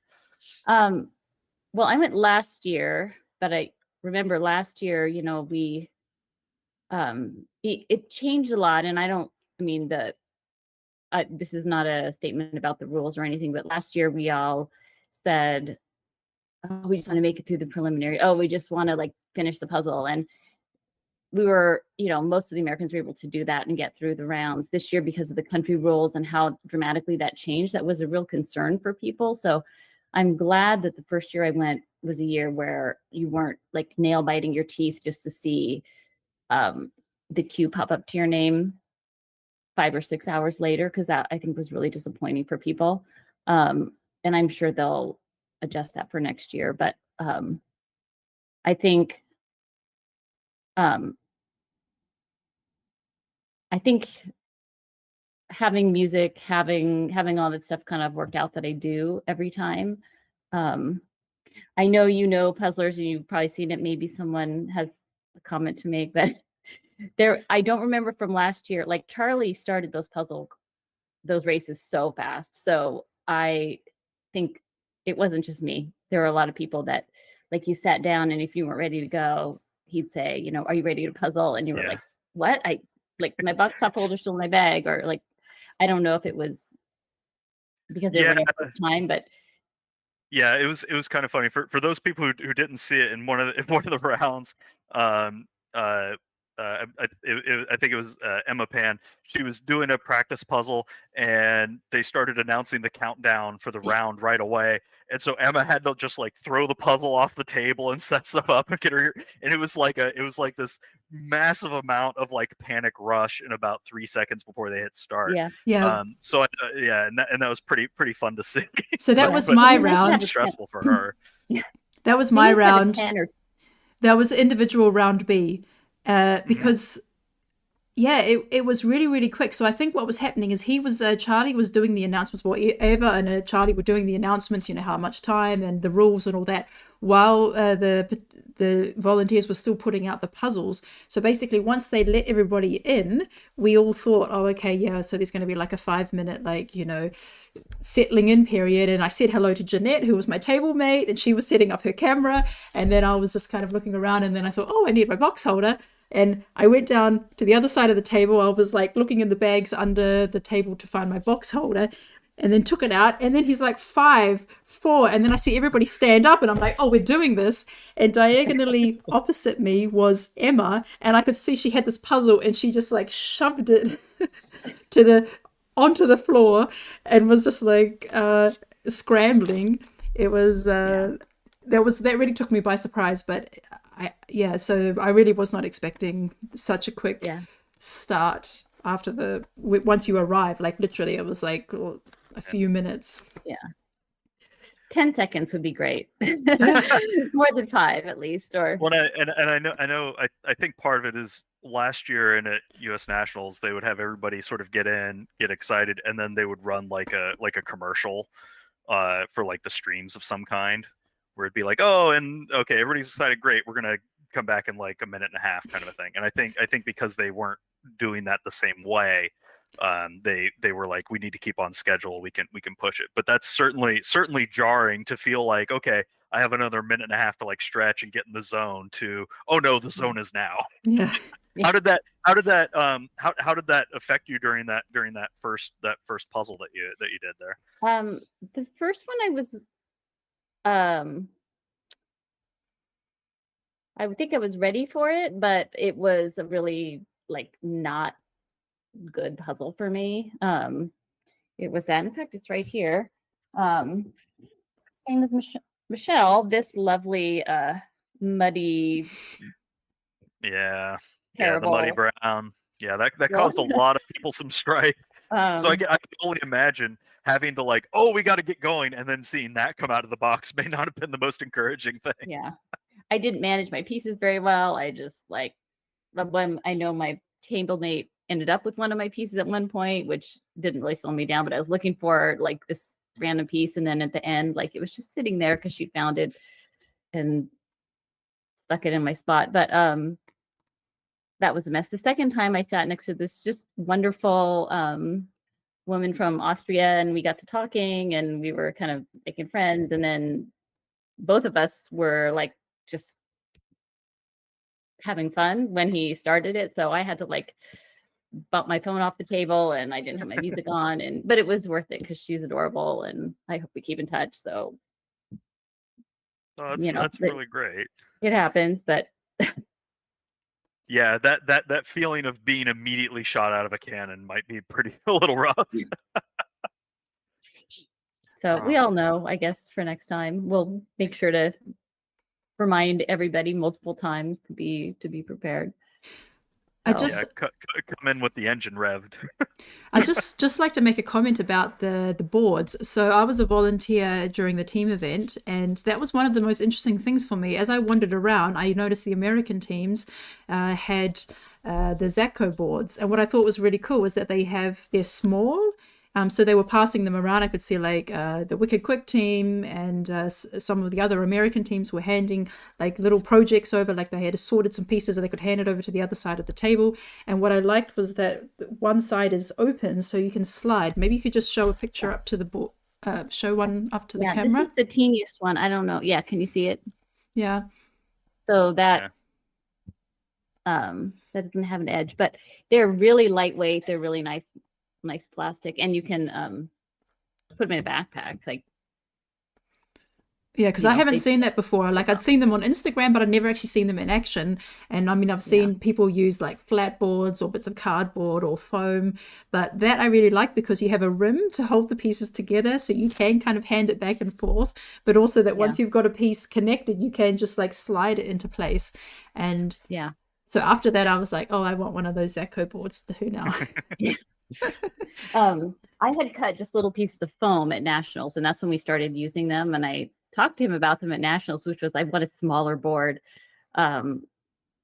just in case maybe I won't use it, but I like to have it ready. And I think it's a good tool to have because you can have 4 trays, so they don't all have to be a full-size tray. I think we had a kind of medium, couple medium smalls, and then a little small one.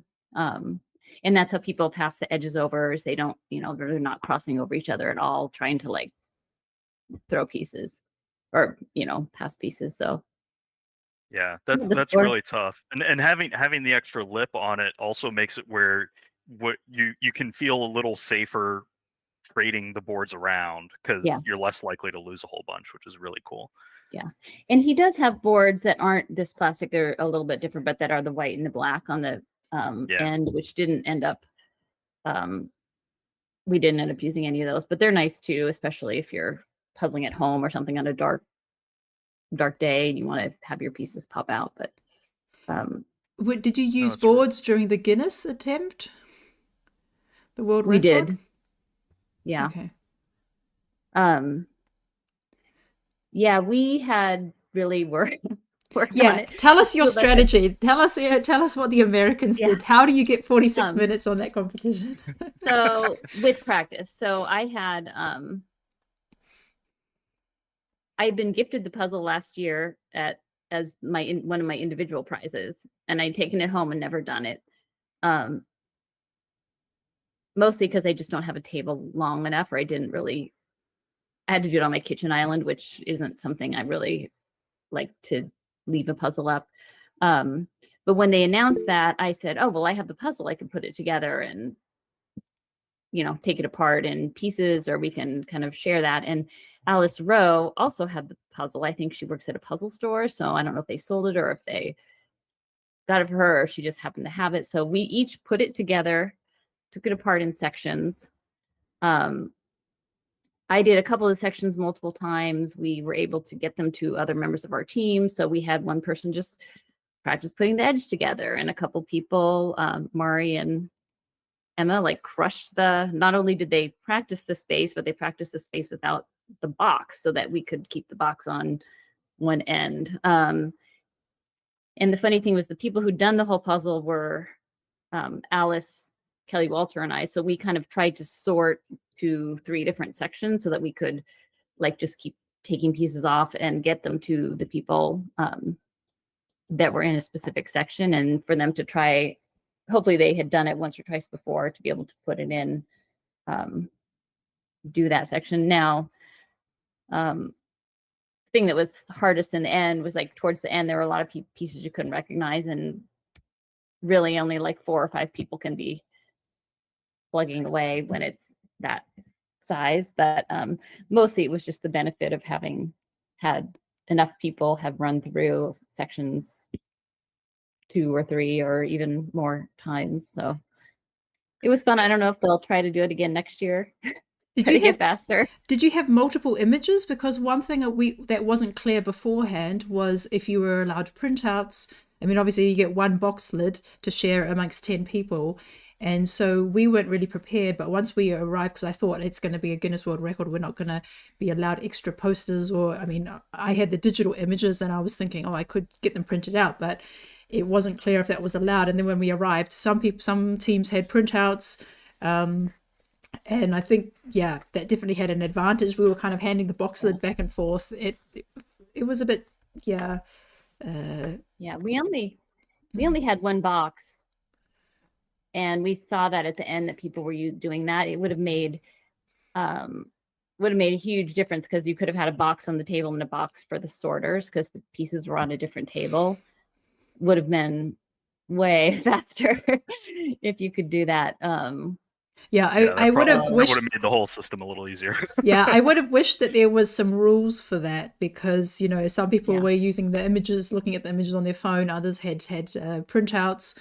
And of course, yeah, like the people who were sorting need to look at the image to figure out which section it goes to. And yeah, I mean, I think I'm not trying to excuse us or anything. I mean, we were probably one of the least prepared teams, but I just think there should have been some communication as to what is allowed, what isn't, in terms of like images or, yeah, that was a bit confusing for us.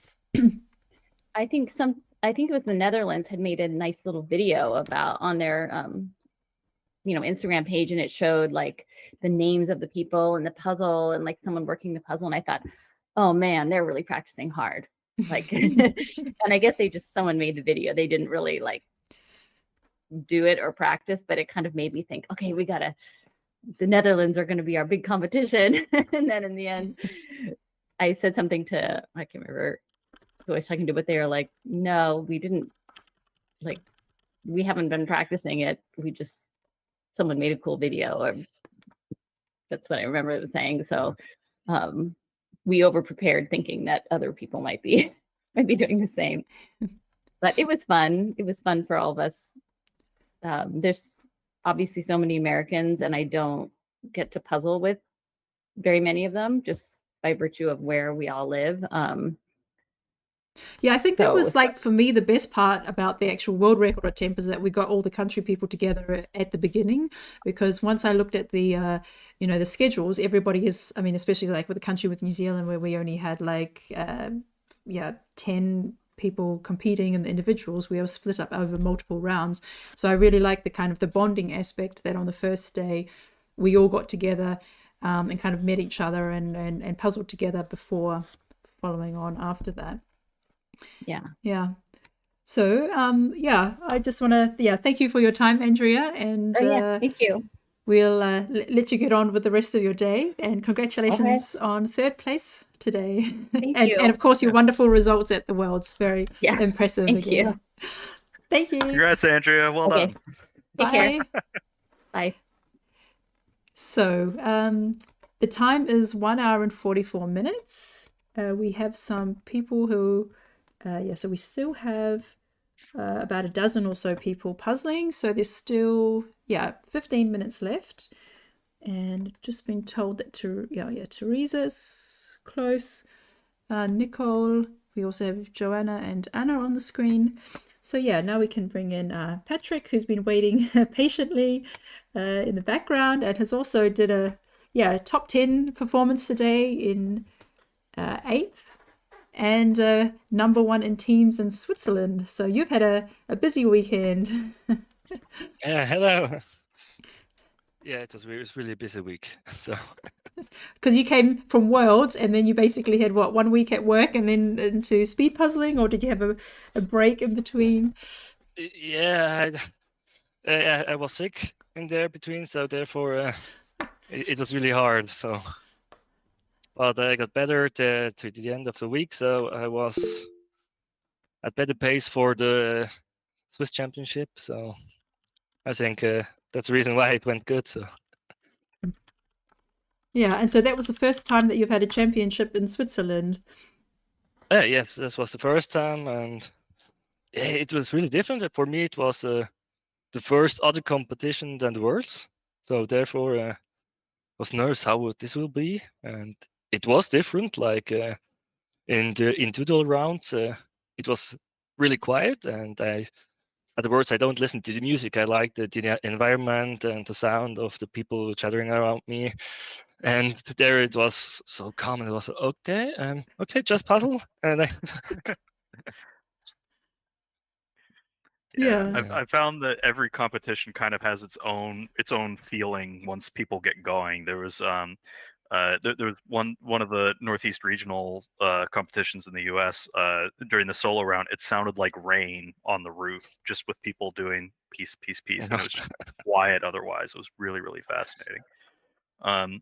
What was I guess what were some of the other big differences or things to be excited about between the two different competitions? Yeah, it was in a really smaller environment. There were only 80 competitors in each round, or 40, separated into 2 categories and 2 rounds. Therefore, not that many people, and we had a whole table around 2 meters long. So there you had really enough space for your puzzle, not like the words where you really limited to your space. So that was kind of cool, and you had to spread it out like here at home. So that was really nice. But it was also interesting because there weren't many people that were at a competition before. So therefore, many people didn't know how this is work. How did a puzzle competition even work? So therefore, there was like sitting there, and, okay, what I had to do. Yeah, that was quite funny because I also was at Worlds 2 times. Therefore, not that many competitions, but at least 2 times. So. Yeah, so you were one of the more experienced puzzlers there. Yeah. And But, did you meet lots of new people there, or were you familiar with many of the Swiss puzzlers? Both. I met some people that I knew before, like Katrin, who also participated in many Euro Jigsaw Jams, and therefore were many other people that I never seen before or knew. Are they good, or they're just casual puzzlers? But there were some surprises that I got. Oh, really good times, and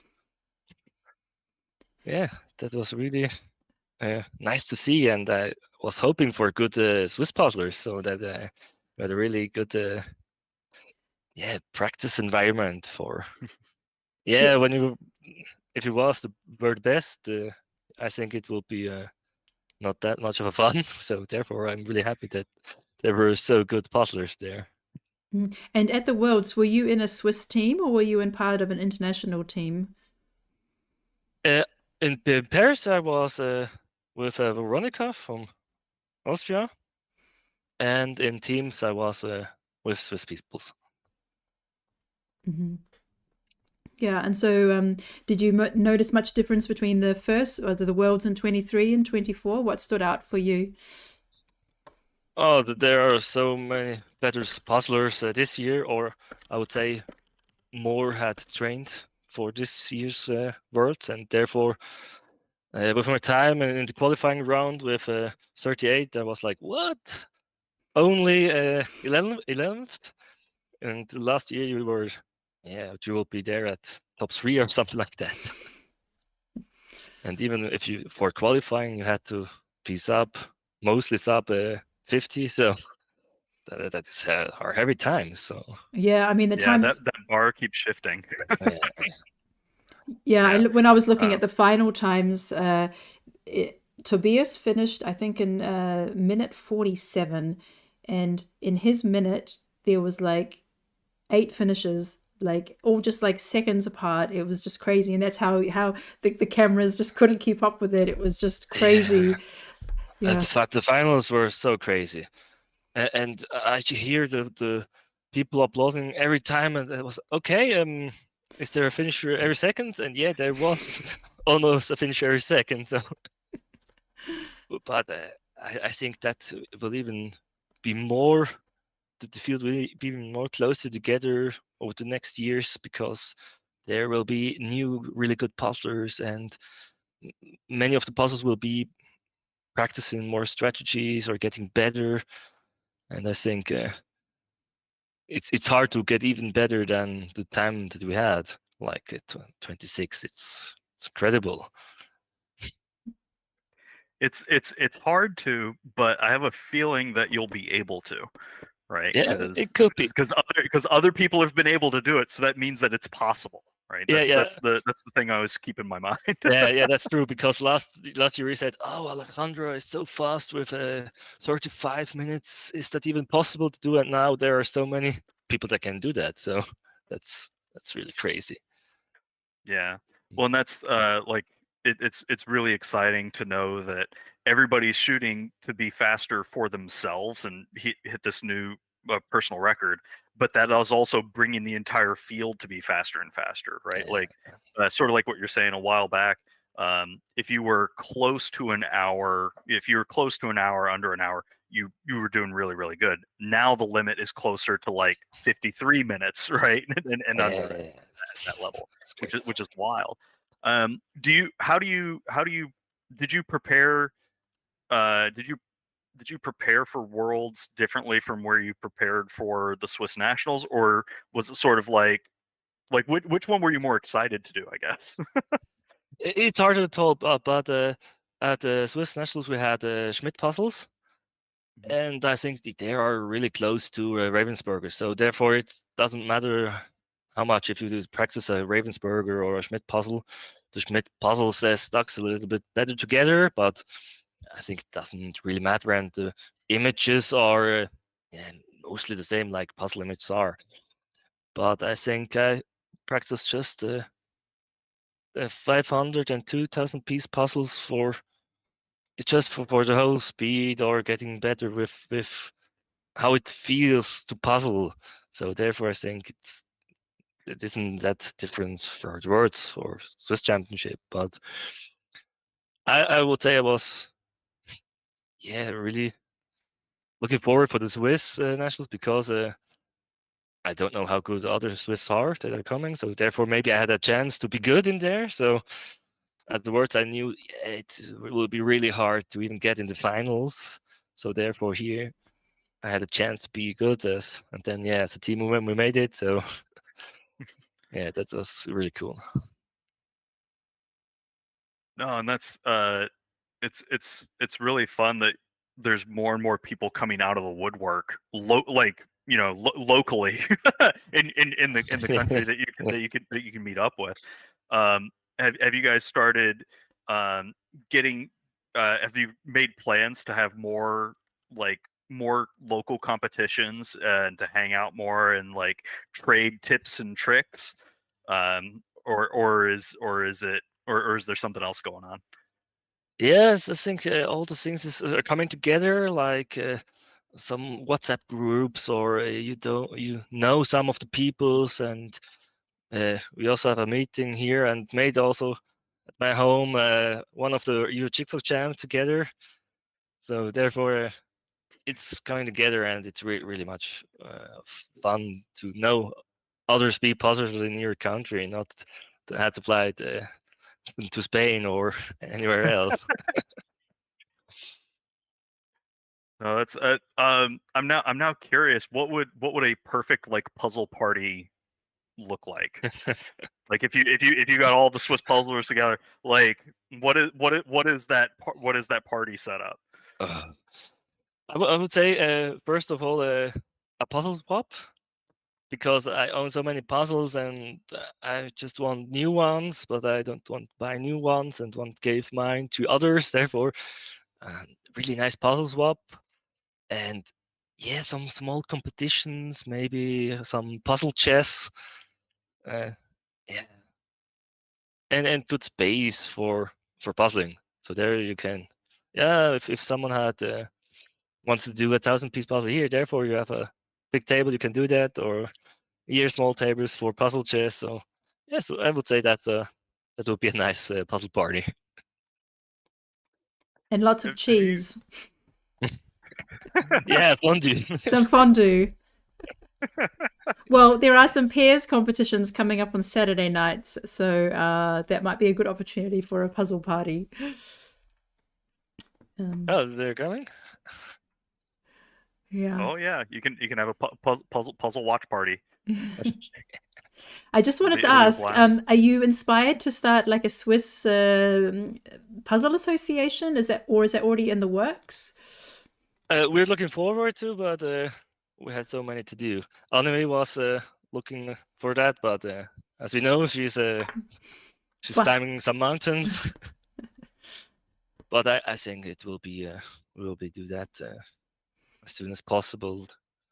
But you had to find the time to do that, and now after so many puzzling, yeah, there are other works to do.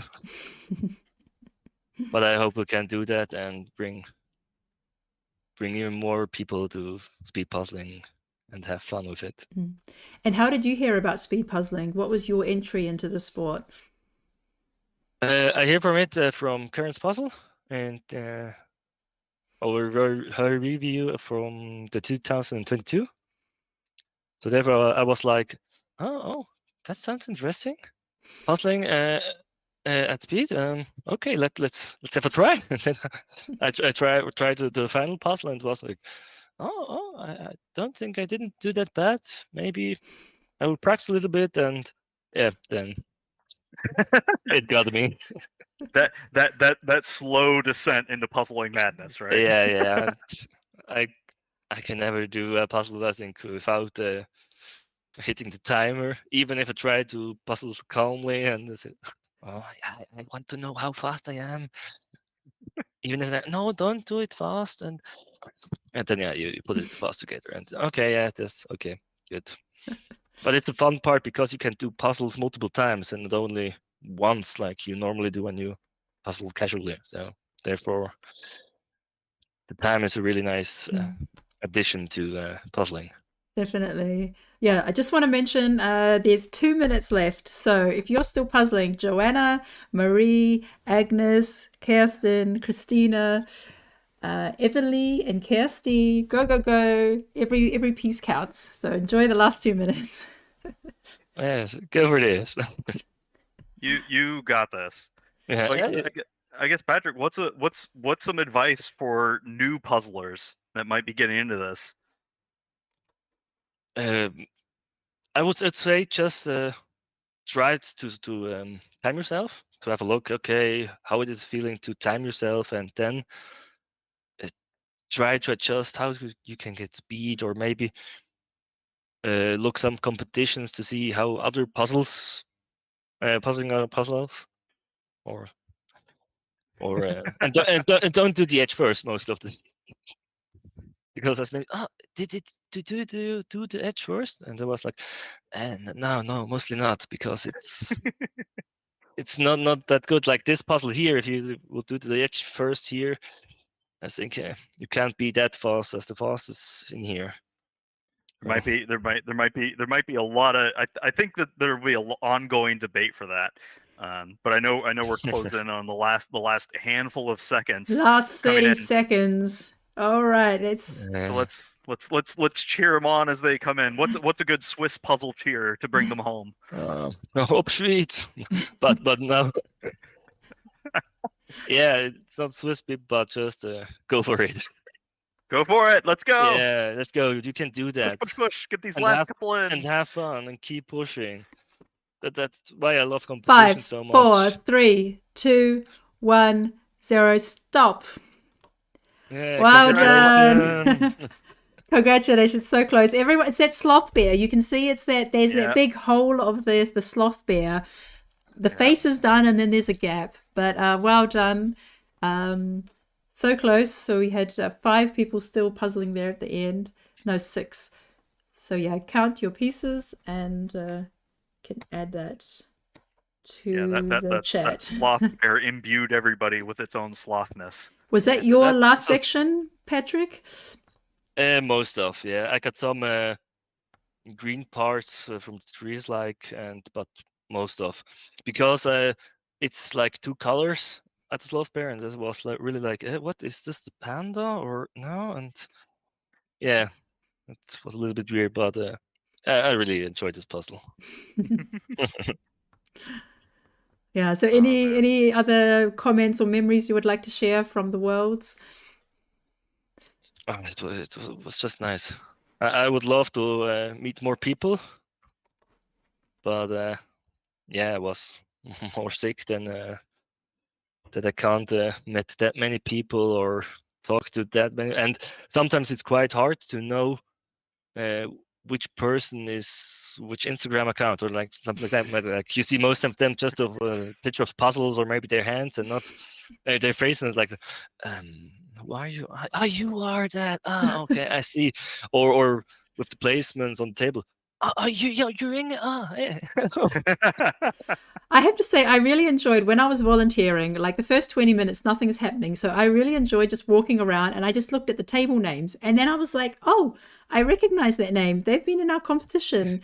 And just, having like a human to attach to that person's name and have that connection was quite fun.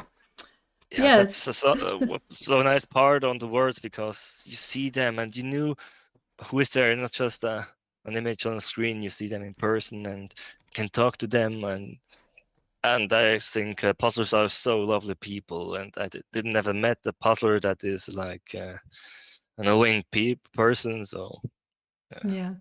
No, I mean, that's really great. And that's also, I wish I just had a bit more time to hang out with people, because it was like often you get chatting with someone and then they're about to participate, or, you think, oh, okay, well, I better be sensible. I better go and get something to eat now, or I better go back and have a rest at the hotel. So it was just like, if there was just like one more day just to like hang out without competitions, yeah, would be quite and fun. maybe you want to practice with your team. So Exactly. Pairs training and teams training.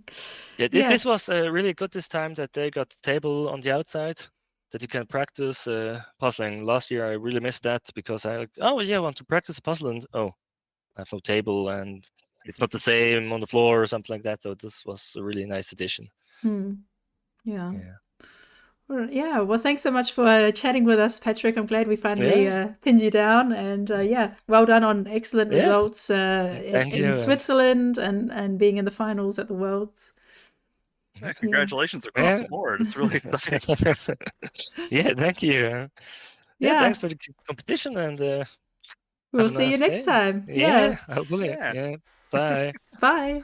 So thank you to everyone who participated, and just Maria's left. She's finishing her puzzle, and want to thank everyone who are very active in the chat today. Lots of comments, and discussions going on there. So thanks for everything, Sandra and Catherine. I know you were in the whole bunch, and congrats to MK for doing your first puzzle competition. Yeah, that's wonderful. So MK, that's Marcus from Estonia. He's 16 years old, and he did really well. So and he's hoping that there'll be some competitions in Estonia coming up. So if you're Estonian, get in touch with Marcus. He has a Instagram account and a TikTok account, and wants to connect with other Estonians. So and thanks, Taya. So any highlights for you today? Well, this was much easier than the previous one. Yeah, they were a lot more spread out. Yeah. It was all right. And you did great. To hear you talking now. Yeah. So what puzzle are you doing next? I'm doing an intro puzzle. Which one? Sorry. Intro. Enjoy puzzles. Yeah. Yeah. That's some slow puzzling for me. Yeah. I've noticed they have a lot of like pictures of women in like very kind of exotic designs, possibly like AI designs. Is that what the ones that you've got? No, I have like there's like color block sections. I like that more. Yeah, I saw some of them, and I saw they only do 1,000 piece puzzles because, of course, I was researching a lot of brands in the beginning and looking for 500 piece puzzles, and I did come across them, but I didn't find they didn't have any 500 piece puzzles, so I kept on looking. Yeah, I wish they had. Yeah, I really like the quality. yeah, they've really colorful, really vibrant images. Yeah, well, thanks so much for assisting tonight, and thanks, Jim, for all your commentary and the interviews. Thanks for having me. It's always a blast. And so thanks to everyone who's viewing tonight, and we'll see you next time. Bye. Have a good one, everybody.